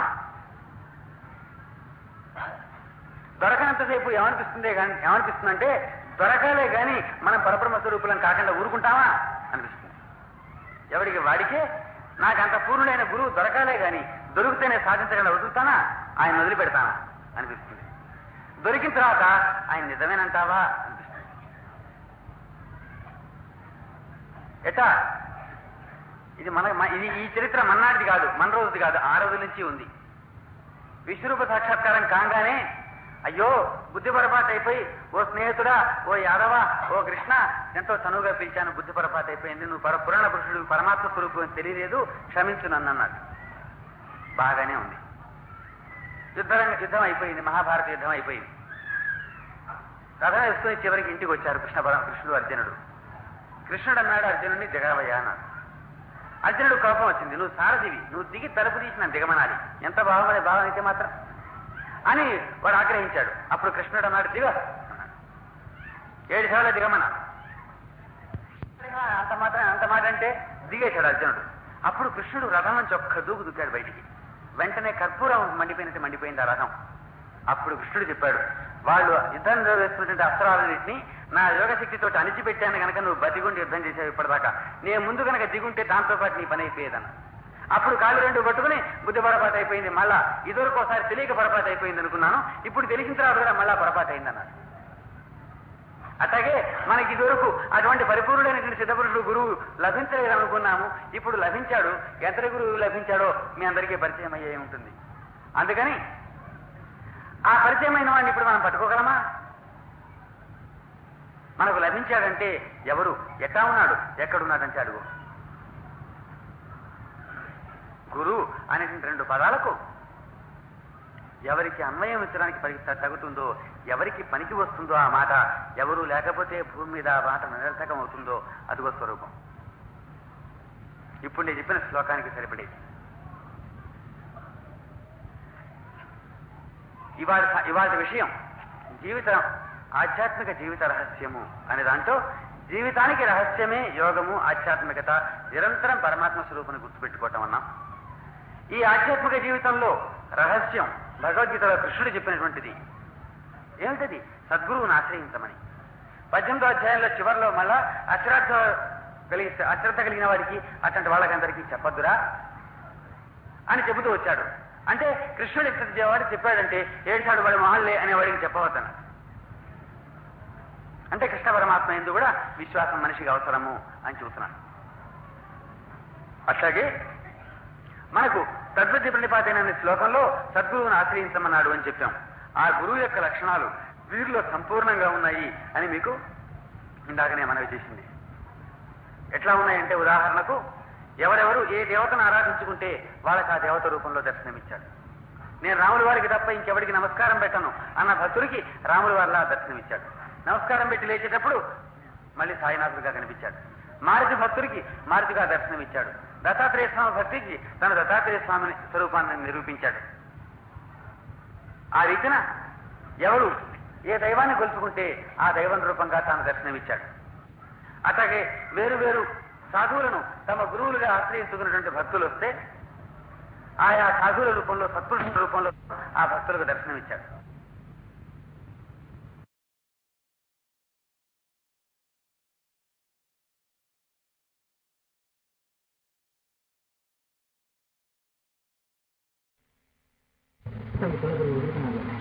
అటు ఆ పుల్లిని కొడితే తిరుగుతానన్నారు. ప్రతి చిన్నదాన్ని దేన్ని చూసినా మీ జీవితంలో ఆయన జ్ఞాపకం వచ్చి చేస్తున్నారు. అది చదివితే ఈ విషయాన్ని నాకు అర్థమవుతాయి. ఏది చెప్తాను దేవతలు ఇందులో ఎవరెక్కువ ఎవరు తక్కువ శివభక్తులైతే శివుడు గొప్ప తక్కిన తక్కువ ఉంటాడు, విష్ణు భక్తులైతే విష్ణు గొప్ప తక్కిన తక్కువ ఉంటాడు. వీడు చెప్పింది నమ్మేట, వాడు చెప్పింది నమ్మేట. వీడు చెప్పింది నమ్మి విష్ణు ఎక్కువ నమ్మి కనుక మనం పూజ చేస్తే ఒకవేళ శివుడు ఎక్కువైతే వాడు అంతే వీడు అడ్డం వస్తారా రేపొద్దున? అట్లానే శివుడిని పూజ చేస్తే విష్ణు గొప్పవాడై రేపొద్దున వీడిని ముందు పూజ చేసినందుకు వాడినంటే వీడు అడ్డం వస్తాడా? అందుకని ఇద్దరిని పూజ చేసామనుకోండి, నన్ను ఎక్కువగా చేయలేదని వాడు, నన్ను ఎక్కువ చేయలేదు వీడి ఇద్దరు అంతే. వీళ్ళిద్దరిని పూజ చేస్తే మూడో వాడిదంతే. అందుకని ఎవరిని పూజ చేసేటప్పుడు బుద్ధి కొరబడుతూనే ఉంటుంది. వెంకటేశ్వర స్వామి పెడుతుంటే ఆయన దేవతలందరికీ ముందు విఘ్నేశ్వర స్వామికి పెట్టలేదు, ఆయన కోపం వస్తుందేమనిపిస్తుంది. విఘ్నేశ్వర స్వామి ముందు పెడితే వెంకటేశ్వర స్వామి పెట్టాను, ఆయన కోపం వస్తుందేమనిపిస్తుంది. ఈయనకి ఆయనకి పెట్టేటప్పుడు గోళాశంకరుడు మనకి ఆయన పెట్టలేదు అనిపిస్తుంది. చివరికి ఎవరికి పెట్టాం? వెంకటేశ్వర స్వామి పెట్టాడు, విఘ్నేశ్వర స్వామి పెట్టదని గుర్తొస్తుంది, విఘ్నేశ్వర స్వామి పెట్టేప్పుడు ఆంజనేయ స్వామి పెట్టదని గుర్తొస్తుంది. చివరి వీడి వాడికే పెట్టదు. ఇంత సమస్య అది. వీడి గుండె అజ్ఞానానికి పెడుతుంటాడు రోజులను. కలకాలం అజ్ఞానంలో ఇట్లాగే మగ్గుతూ ఉండని ఆశలు తీసుకుంటుంది అజ్ఞానాన్ని. అందుకని ఇవి నీ సొంత ఎదురు లేడుకునేవి కావు, పుస్తకాలు చదువుకుని ఇష్టం వచ్చినట్టు చేసుకునేవి కావు. ఆ భగవంతుడు అంటే ఏమిటో చూసి తెలిసి చెప్పిన వాడు చేయవలసిందిరా ఇవన్నీ అని మన పురాణాలు, వేదాలు, ఋషులు, ఉపనిషత్తులు అంతా చెప్తున్నాయి. ఈ దైవం ఏంటి, ఇన్ని దైవ స్వరూపాలేంటి, వీటిని ఆరాధించుకుంటాం ఏమిటి, ఎందుకు అని వాడు చెప్పింది తెలుసుకుని మనం చేయాలి. కానీ వైద్యుడికి నేను డబ్బులు ఎందుకు ఇవ్వాలన్నాడు వాడెవడో. వైద్య గ్రంథం నేను చదువుకుని అందులో ఉన్న మందు తయారు చేసుకుని నేను తింటాను అన్నాడు. బతికేటనా? ఒక గ్రంథంలో ఒక విషయం ఉంటుంది, ఇంకో గ్రంథంలో ఇంకో విషయం ఉంటుంది, ఇంకో గ్రంథంలో ఇంకో విషయం ఉంటుంది. ఇన్ని తెలిసిన వైద్యుడు ఇది ఇచ్చినప్పుడు ఇంకో భాగం ఏం చేయాలో వాడికి తెలుసు. దీనికి విరుడు ఎలా చేయాలో అది లేకుండా వీడు వైద్యం వేసుకుంటే ఏమైందో తెలుసుకుంటానికి పక్కవాడికి మాట కూడా ఎందుకు చెప్పడు, అయిపోతాడు వీడి పని. వాడిని అడిగేది ఏమిటి? నదిలో నేను దిగి ఈత నేర్చుకుంటాను వాడు. ఒకసారి తేల్తాడు గమనాడు, అంటే తేల్తాడు. ఈత వచ్చిన వాడి దగ్గర ఉండి ఈత నేర్పవలసిందే, వైద్యం వచ్చిన వాడు ఉండి సేవ ఉంటే మనకు మంది ఇవ్వవలసిందే, దైవం తానని తెలుసుకున్న వాడి దగ్గర ఉండి మన దైవాన్ని ఎలా పూజించుకుంటారని చెప్పవలసిందే, మనకు తెలిసే విషయాలు కావాలి. అప్పుడు ఏం చెప్పారని చూస్తే ఋషులందరూ ఇదే చెప్పారు, అవతార పురుషులందరూ అదే చెప్పారు. అందుకనే వాళ్ళ సిద్ధాంతాన్ని అనుసరించి మనం షిరిడీ సాయినాథుల్ని వారి చరిత్ర కనుక చదివినట్టయితే మనకి ఘన బుద్ధి పోతుంది. అరే ఎవడు రాముడో వాడు కృష్ణుడు, ఎవడు రాముడు కృష్ణుడు విధుడు ఆయన శివుడు, ఈ ముగ్గురు అయిన వాడే మారుతి. ఇంతమంది ఎక్కడున్నారు? ఒకడే అని అనిపిస్తుంది. కానీ ఆ మాట మీద నిలవలేదు. భగవంతుడు ఒక్కడే అన్నవాడు మన దేశంలో లేడు, కానీ 10 పటాలు పెట్టినవాడు లేడు. అంతం తేలిక కదా అనే మాట మొట్టమొదటి వస్తుంది. నిలబడమని ఆ మాట మీద చూద్దాం. రోజు ఇంట్లో వెంకటేశ్వరానికి వస్తుండేవాడు కూడా కొలవగానే కష్టం తీరకపోతే ఎవరన్నా స్వామి దగ్గరికి వెళ్తాడు, ఏమయ్యా వెంకటేశ్వరాన్ని పూజ చేస్తుంటే కష్టం తీరలేదు, నువ్వు హనుమాన్ చాలీసా 24 రోజులు చదువు అంటాడు. ఆయన వచ్చి చదవడం మొదలు పెట్టాలి. అక్కడికి ఆయన ఉండమోసాడు, ఆయన సరిపెట్టేస్తాడా? 40 రోజులు నువ్వు హనుమాన్ చాలీసా చదివాడు. పరగల ఇంకొక ఆయన దగ్గరికి వెళ్ళాడు, వెన్నీ గారు పై సుబ్రహ్మణ్య స్వామి జపం చేయని చెప్తాను చూసింది. మొదలెట్టావు, ఇది కాదు అయ్యప్ప అంటాడు, చెయ్యి. అప్పటికి ఏమైంది? అంతా ఒక్కటే వీడి జ్ఞానం. అందుకని అంతా ఒక్కటే మన దేశంలో అనవాడు లేడు, అంతా ఒక్కటే కానట్టు నడుచుకునేవాడు లేడు. చివరికి ఇది మాట్లాడడం వచ్చినప్పటికీ అద్భుతమైన విషయం మాట్లాడతాం, చేతన దగ్గరికి వచ్చేప్పుడు అతి పరిగమాలంతనంగా వ్యవహరిస్తాం. ఇది అవసరంలా? దానికి వాళ్ళంతా చెప్పిన పని వాళ్ళని సేవించుకోమని చెప్పారు. వాళ్ళని సేవిస్తూ ఆ పైన ప్రీతిని కూడా చేసుకో, నీకు ఇష్టం ఉన్న జీతం చేసుకో, కానీ వాళ్ళని సేవిస్తూ. ఇది లేక ఆధ్యాత్మికత లేదు, ఇది లేక మతము ధర్మం అనేది ఏం లేదు. అది చదువుతుంటే ధర్మం దానంతటి అదే. మనం ఇప్పుడు ఎవరన్నా కలిపి నువ్వు హింస చేయొద్దు అని చెప్పారనుకోండి, ఆ హింస పాటించు అని ఆయన చెబుతూనే ఉంటాడు, మనం పిల్లలకు ఆగుతూనే ఉంటాం. మనం పూజ కూర్చున్నాం, మాట్లాడకూడదు, పిల్లాడు అరిచాడు, కొట్టవా కొట్టకపోతే బాగా చేస్తాడు. నీకు బుద్ధి పూజ మీకు కుదరకుండా వాడు అలా చేస్తూనే ఉంటాడు. కొట్టావు, అందరి రూపంలో ఆయనే ఉన్నాడు, నువ్వు దేవుడితో చెప్పిన మాట అబద్ధమా బొంక? నువ్వు చూస్తున్నావుగా అన్ని రూపాల్లో నీవే ఉన్నావు స్వామి, దేవుడితో చూస్తున్నావు, మరి ఏమన్నా కొట్టావు వీడిని? మన సంగతి ఎప్పటి దాకా వైకుంఠం దాకా పోయినాకో స్వర్గం దాకా పోయినాకో అక్కడ దేవతలు చేస్తక్కర్లా, మన ఇంట్లో అనుకునే పిల్లాడు చూపిస్తాడు మన బతుకు. మరి అన్ని రూపాయలు నువ్వే ఉన్నావు, నేను అలవాటు చేసి చూపిస్తాను, ఈ సంగతి ఎంత తెలుస్తాను అంటారు. ఎక్కడ దాకా అక్కర్లా, ఇంత కష్టపడి చేస్తుంటే వారి పూజ వచ్చింది, నా పూజ గట్టిదని కూడా కడుపులోంచి మంట పుట్టింది. ఆ దేవుడు తక్కువ, మా దేవుడు ఎక్కువ అంటారు. ఫినిష్. ఆ ఫోటోతో 2 గట్టి ఇంత వాడికి నాకు వాడు సాయభక్తులే, నేను సాయభక్తులే, కానీ వాడు నా అన్నాడు, వాడి గడపలేని లోపల అక్కడికి వీళ్ళు వీడిదా, వీడు పుట్టాక వచ్చిందా, వీడు తయారు చేయాలా ఏంటి? వీడు పుట్టక ముందు కొన్ని లక్షల సంవత్సరాల నుంచి ఆ భూమి అక్కడే ఉంది, వీడు తెచ్చాక వీడు మట్టిలో కలిసాక ఆ మట్టి అట్లాగే లక్షల సంవత్సరాలు ఉండబోతుంది. వీడిదా, అది వాడే. ఇంతట్లో ఉంటాయి మన భక్తులు, మన పూజలు, మన పురస్కారాలు. ఏమి పనికిరాదు. దీనికన్నిటికీ ఎట్లా తెలుసుకోవాలి, ఎట్లా ఆచరించాలనే సంగతి ఆయన చరిత్రలో నేర్పాడు. ఆయన చరిత్ర చదువుకోకపోతే మనకు ఒక విషయం తెలిసేది లేదు, మనం చేసేది పొరపాటును కూడా రైట్ అవ్వడానికి అవకాశం లేదు. వారి చరిత్ర చదవకుండా మనం చేసే పని పొరపాటును కూడా రైట్ అవ్వడానికి వీలే లేదు. ఒక రోజున భక్తులు ప్రసాదం పంచుతున్నాడు, అందరూ పోయి మాకు పెట్టని చేతులు దాపుతున్నారు. ఒకడు మూల కూర్చున్నాడు కదలకుండా. బాబా వాడిని అడిగాడు, ఏడా ప్రసాదం చేస్తున్నావా అన్నాడు. లేదన్నా. ఏమన్నా? వాడు నన్ను ఒకప్పుడు అట్లా అన్నాడు, ఇది వాడి ప్రసాదం వాడి డబ్బులు తయారు చేశాడు, నేను తీసుకోవాలి వాడి దగ్గర చెప్పక. అది ప్రసాదమా వాడి డబ్బా, వాడి వస్తువా? మిఠాయి అంగట్లో కొనుక్కోవడం అయితే నువ్వు కొనుక్కుండే వస్తువు అయితే నీకు ఇష్టమైతే కొనుక్కోయితే మారి. దేవుడి ప్రసాదం నువ్వు పక్క చెబుతూ వాడిని నాది అంటావే. ఇంకొకడు ఎట్లా ఉండేవారు రోజులంటే సాయిబాబా రోజు 500 రూపాయలు ఉండేవని చెప్పా కానుకలు. అప్పుడు బ్రిటిష్ ప్రభుత్వం వాళ్ళకు ఒక ఆశ కలిగింది, ఈయన రోజు ఎంతలకు వస్తూ చూసి రాబడి కొండ పెడతాం ఇది మీదని. కాబట్టి ఈయన దగ్గర డబ్బులు ఎంత వస్తున్నాయో లెక్కేసేందుకు కూడా కావాలి కదా. ఈయన ముసల్మాన్ అనుకుని ముస్లింలు ప్రీతిగా ఉండేవారు, హిందువులు అనుకుని హిందువులు ప్రీతిగా ఉండేవారు. అందుకని ఒక ముసల్మాన్ కనుక పెట్టినట్టయితే ఆ ప్రీతితో దొంగ లెక్కలు చెప్తాడేమో, ఆయనతో లాలూచి పడిన హిందువులు పెడితే లాలూచి పడి దొంగ లెక్కలు చెప్తాడని భయం. అందుకని ఇట్లాంటి విశ్వాసం లేని చక్రనారాయణ క్రైస్తవులు చెప్తాడు పెట్టారు. అతను నిజంగానే పాపం బాధాసంగా తెలియదు. అందుకని ఒక కాగితం కారణం తీసుకుని అతను కూర్చునేవాడు.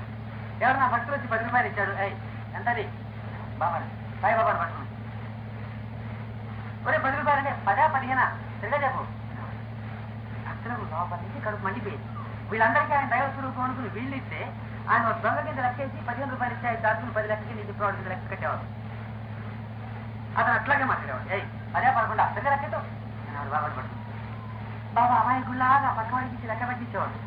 వాడు లెక్క పెట్టి 11 అని చెప్పి 11 ఇట్లా పొద్దు నుంచి సాయంత్రం దాకా ఎవరేం కానుకలు ఇచ్చేవాడు అంతా రాసుకునేవాడు. సాయంత్రం అయిన దీన్ని అందరికి పంచేస్తాడుగా, ఆ పంచిందంతా ఎవరికి ఎంత ఇచ్చాడో లెక్కేసుకునేవాడు. ఇది అది కూడుకుంటే ఇది అది సరిపోయి 500 రూపాయలు వచ్చాయి, 500 రూపాయలు ఇచ్చేశాడు.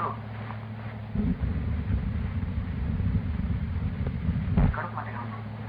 వీడు వస్తే వచ్చాడు, లెక్క రాసుకునేవాడు. మనం దైవంగా అనుకునేవాడిని పట్టుకుని ఓ జేబు దగ్గర మాట్లాడతాడే, అది 5 10 అని అడుగుతాడే అని చెప్పి వాళ్ళ కడుపు మండి మంట తీరా తిట్టుకుంటున్నారు. దూరంగా భోజనాలు చేసి మధ్యాహ్నం పడి గదిలో కూర్చుని ఈ పనికి మారిన మంట వాడు చూసా చేశాడు, వాడు అట్లా చేశాడు, వీడిని ఇట్లా చేయాలా, వాడిని అట్లా చేయాలా, ఇష్టం తిట్టుకుంటున్నారు.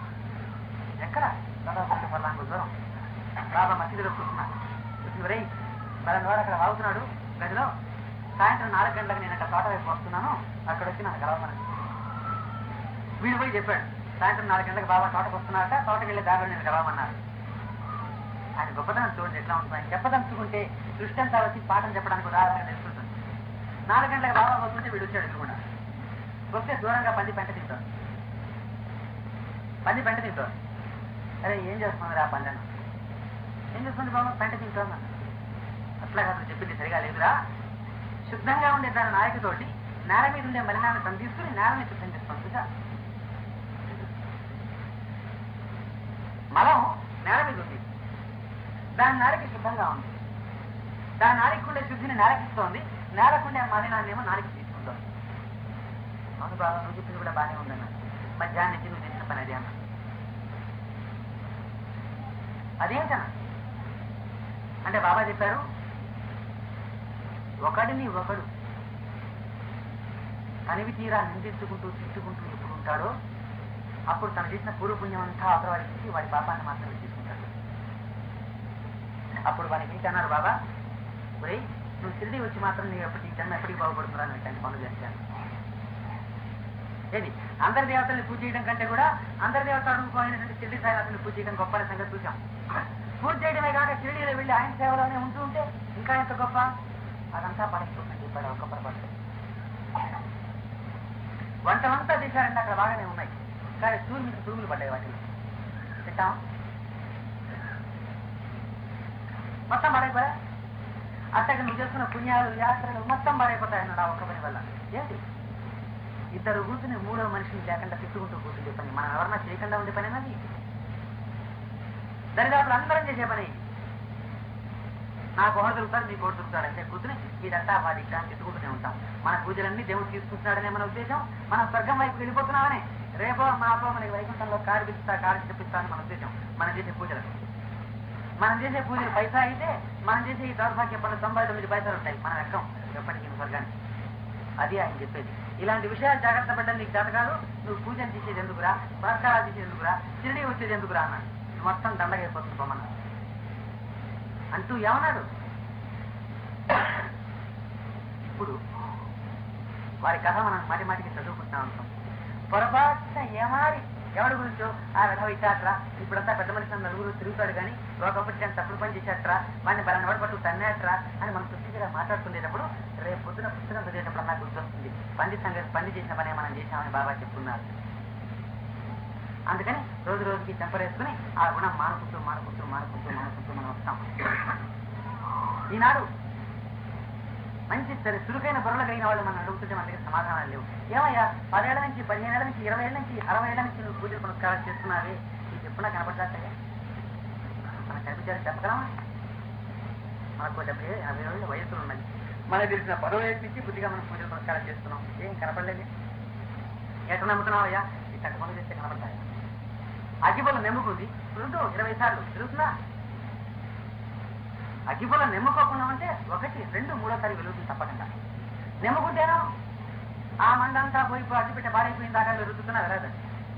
అట్లాగే మన ఈ జాగ్రత్తలు పడాల్సిన చిన్న చిన్న తప్పులు చిన్న మనకు పెద్ద తప్పులు చిన్నవిగా మనకు కనిపిస్తాయి, కానీ చాలా పెద్ద తప్పులు. ఇట్లాంటి తప్పులు చేస్తుంటే మనం పూజలు చేసి మనకి దేవుడు కనపడలేదు వాడు బాగలేదంటే అవన్నీ చేస్తూనే ఉండి ఈ పూజలు చేస్తుంటే మనకి బాగా దేవుడు కనకరిస్తున్నాడు, అది చేస్తున్నాడు ఇది చేస్తున్నాడు అనుకుంటే ఎట్లా అవుతుంది? కానీ అదంత పెద్ద పొరపాట్లని మనం చేయకూడదని మనకు చెప్పేవాడేవాడు. మన దగ్గరికి వచ్చే సమయంలో మనకి చెప్తాడా ఈ విషయం? ఇగో ఈ నామం చేసుకోపో, ఈ రామనామం చేసుకోపో, ఈ శివనామం చేసుకోపో అని చెప్తాడు. ఇట్లాంటి పొరపాటు చేయకూడదని చెప్పడే. అందుకని వీళ్ళకి తెలిసేది లేదు, మనకు చెప్పేది అంతకంతా లేదు. వారి చరిత్ర చదువుకుంటుంటే ఇట్లాంటి విషయాలన్నీ మనకు తెలుస్తాయి. అందరి దేవతల్ని అందరి సాధువుల్ని సేవించుకున్నటువంటి ఫలితం కలుగుతుంది, అన్య పుణ్యక్షేత్రాలను కూర్చున్నటువంటి ఫలితం కలుగుతుంది. అందుకని వారి చరిత్రను మళ్ళా చదువుకోండి. వారి పేరు ఎత్తడానికి కానీ ఆధ్యాత్మిక సంగతి ఎత్తడానికి కానీ సంబంధమే లేదు. ఆ చరిత్ర చదవడం అనేటువంటి ప్రధానమైన భాగాన్ని మనం ఉపయోగించుకోకుండా ఆయన్ని పూజ చేయడం అంటే ఎట్లా ఉంటుందంటే, చిన్నపిల్లలు లక్కపెడతలు పెట్టుకుని అన్నాలా తాడితే మన కడుపులు ఎంత నిండుతాయో అప్పుడు జరిగేటువంటి పూజా పునస్కారాల వల్ల మనకు తగిన పని చేయగలుగుతుంది. మా ఇంట్లో రేడియో ఉందండి పాడదు, మా ఇంట్లో ఫ్యాన్ ఉందండి తిరగదు, మా ఇంట్లో లైట్లు ఉన్నాయండి వెలగవు. అప్పుడు లైట్ ఉండే లాభం వెళ్ళారట. రేడియో ఉంది కానీ పాడదట, బుద్ధి ఉంది కానీ పని చేయదు. అప్పుడు బాగా ఉన్నారండి మేము పూజ చేస్తున్నామండి, మా చిత్రం మాకు తెలియదండి. మీరు పూజ చేసింది బాబా కాదండి, లక్క పెడితే రాస్తున్నారండి మీ పాట, మీ ఫలితం అంతేనండి. అందుకని నీళ్లు తాగడానికి వాటికి ఉపయోగించుకుంటే పర్వాలే, ఉపయోగించుకోకుండా మురుగుంట్లో ఎక్కువ కాలం నాంతి ఏమవుతాయి? దోమలు పడతాయి, పురుగులు పడతాయి, వాటిలో ఇంకా బాధలు ఉంటాయి. అట్లాగే తెలుసుకోకుండా చేసినటువంటి భక్తులోంచి చాలా పొరపాట్లు, దోషాలు, అపోహలు గుర్తుకొస్తాయి. ఆ వాటిల్లో ఒక్కటి నిజం కాదు. అవి పెట్టి ప్రజల్ని దేశాన్ని మోసం చేస్తున్న వాళ్ళు కొంతమంది ఉన్నారు. వాటిలో పడకుండా ఉండాలంటే ఆయన చేసి చదవడం నేర్చుకోవాలి. బలానా దైవం నాకు కనపడి నీకు 3 నెలల 27 రోజుల్లో నీ కష్టాలు తీరిపోతున్నాయని దేవుడు చూస్తున్నాడు నాకు రావంటే మీకు వచ్చింది కదా వాడికి ఏం పనిలే.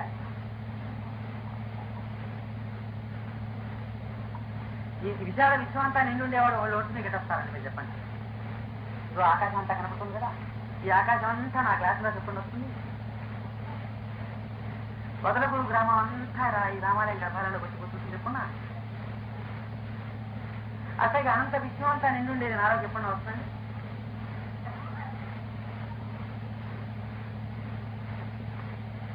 అట్లా వచ్చే మన నిజమైతే మన చదువు కాడగాలని వీళ్ళంతా తెచ్చిస్తున్నాయి.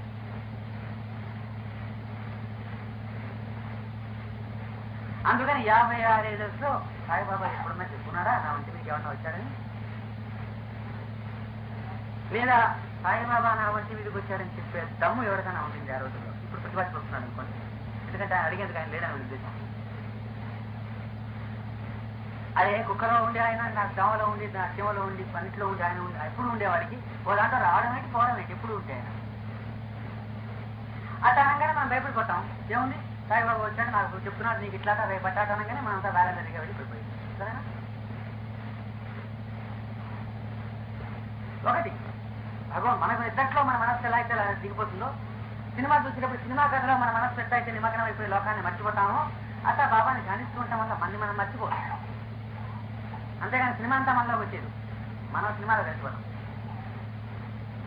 అక్కడ కష్టాలు చూపిస్తుంటే మనం కానీ ఇది గడుస్తుంటాయి. ఇక్కడ కూర్చుని ఇది సినిమా రకం మర్చిపోయాం. వాడికి జరిగే కష్టాలు మనకి జరుగుతున్నాయని అక్కడ జరిగే కథ నిజంగా జరుగుతుంది అనిపిస్తుంది. అట్లా మనం భగవంతుని ధ్యానించుకుంటూ ఉంటాంలో మనం ఉన్నామనే సంగతి మర్చిపోయి ఆయనే ఉన్నాడని అనిపిస్తట్టు మనకు అంతవరకు తప్ప మనం అందులో కలుగుతాం తప్ప అది వచ్చి మనలో కరగదు. ఇది తెలియక వాడి కల్లో వస్తాట, ఇదిగో నన్ను గొలుచుకుంటే నువ్వు బాగుపడ్డావు, నువ్వు శివుని గొలుస్తాడు ఆమె లేదు శివలింగం ఎంత పెట్టుకోకూడదని ఒకటి చెప్పాడంటాడు. లేకపోతే ఇంకోటి వచ్చి రాముని గొడవకూడదని నా శివుడు చెప్పాడని చెప్తాడు. అంటే వాళ్ళకి కూడా రాజకీయ పార్టీలు ఉన్నాయన్నమాట. అంటే రాముని గొడవ పార్టీ, ఆంజనేయ స్వామి ఇంకో పార్టీ, శివుడు ఇంకొక పార్టీ, ఇన్ని పార్టీలు ఉన్నాయన్నమాట వాళ్ళకు కూడా. ఏం దరిద్రమది వాళ్ళకు? ఇట్లాంటి అర్థం లేనివన్నీ మన మనసుకు వచ్చి వాటి గురించి భయాలు, గీలి, నానా హంగామా. దీనికి ఎన్నో నిజమైన ఆధ్యాత్మికానికి, నిజమైన భక్తికి ఏ విధమైన సంబంధం లేదు. లేదనే సంగతి మనకు తెలియటానికి తెలియజెప్పేవాడు ఎవడు లేడు. అందుకని వారి కథ చదువుకుంటే ఇవన్నీ తెలుస్తాయి మనకు. ఇన్ని రకాల దేవుళ్ళు ఏమిటి, వీళ్ళని పూజ చేయడం ఏమిటి, ఈ పొందేది ఏమిటి, ఇదంతా ఏమిటో తెలిసి మనకి అప్పుడు మనకు. కాబట్టి గ్రామం యొక్క హృదయంలో రామాలయం పెట్టుకున్నారు, అట్లాగే ఇంకా ఆలయాలు పెట్టుకున్నారు. మీ పూజించేత సాయినాథుడు కూడా ఇక్కడికి వచ్చాడు. వారి చరిత్ర విషయాలు వినే అవకాశం మీకు కలిగింది. మన దేశంలో చాలా కొద్ది మందికి ఈ విషయాలు తెలుసుకోవడానికి అవకాశం కలుగుతుంది. ఇప్పుడు మనం అనుకుంటున్న విషయాలు పూజ చేయాలని అందరికీ తెలుసు. కానీ పూజ ఎందుకు చేస్తున్నాం, ఎలా చేస్తున్నాం, ఇంతమంది దేవతలు ఏమిటనే సంగతి మనకు తెలుస్తుందా? భగవద్గీత చెప్పేవాడు చెబుతున్నాడా? ఒరే గురువు నారాయణ తిరుమల కృష్ణుడు చెప్పాడని చెప్తాడు. ఎక్కడన్నా గీతలో చెప్పుకున్నా కానీ చదవడం చేత కాదు, చదివించి చెప్పడం చేత కాదు, ఆచరించడం అంతకంటే చేత కాదు. ఋషులంతా చెప్పింది ఇదిరా, అవతార పురుషులంతా చెప్పింది ఇదిరా అని చెప్పింది ఎవడన్నా ఉన్నారా? అందుకోసమని ఆ తత్వాన్ని అసలు మనం చేసే పని ఏమిటో, ఎందుకో, ఎలా చేయాలో మనం తెలుసుకోవాలి. కనుక సాయినాథుడి చరిత్ర జాగ్రత్తగా 2 సార్లు 3 సార్లుగా మనకి చదవటం మొదలుపెట్టినట్టయితే ఎప్పుడూ భగవంతుడి మీద మన మనసు నిలవటం మొదలవుతుంది. ఈ లోపల మనం చదువుకున్న నిలవదు, ఆ పైన పక్కకి పోదు. ఇక ఆధ్యాత్మికత, ఈ భక్తి అంటే ఏమిటో సక్రమంగా అర్థమవుతుంది. మనాటి వాళ్ళు కొన్ని లక్షల మంది కొన్ని లక్షల సంవత్సరాలతో ఆయన దగ్గరికి వచ్చారు. ఏ విషయం ఏమిటో వాళ్ళకి అర్థమయ్యేలాగా ఆయన చేసింది చదివితే మనకి అర్థం ఉంటాయి. ఆ తర్వాత మనం చేసే భక్తిగా అనేది కానీ సరైనవిగా ఉంటాయి అని మనకు చేస్తూ మీ అందరికీ, ఈ గ్రామానికి కూడా ఇటువంటి ఉన్నతమైనటువంటి భావాలను, వారి చరిత్ర చదువుకునేటువంటి మహాభాగ్యాన్ని ఇచ్చి ఊరంతా కూడా కలకలాడుతూ ఉండాలి. మీ అందరి హృదయాల్లో ఆ సాయినాథుడి భక్తి తాండవించాలి.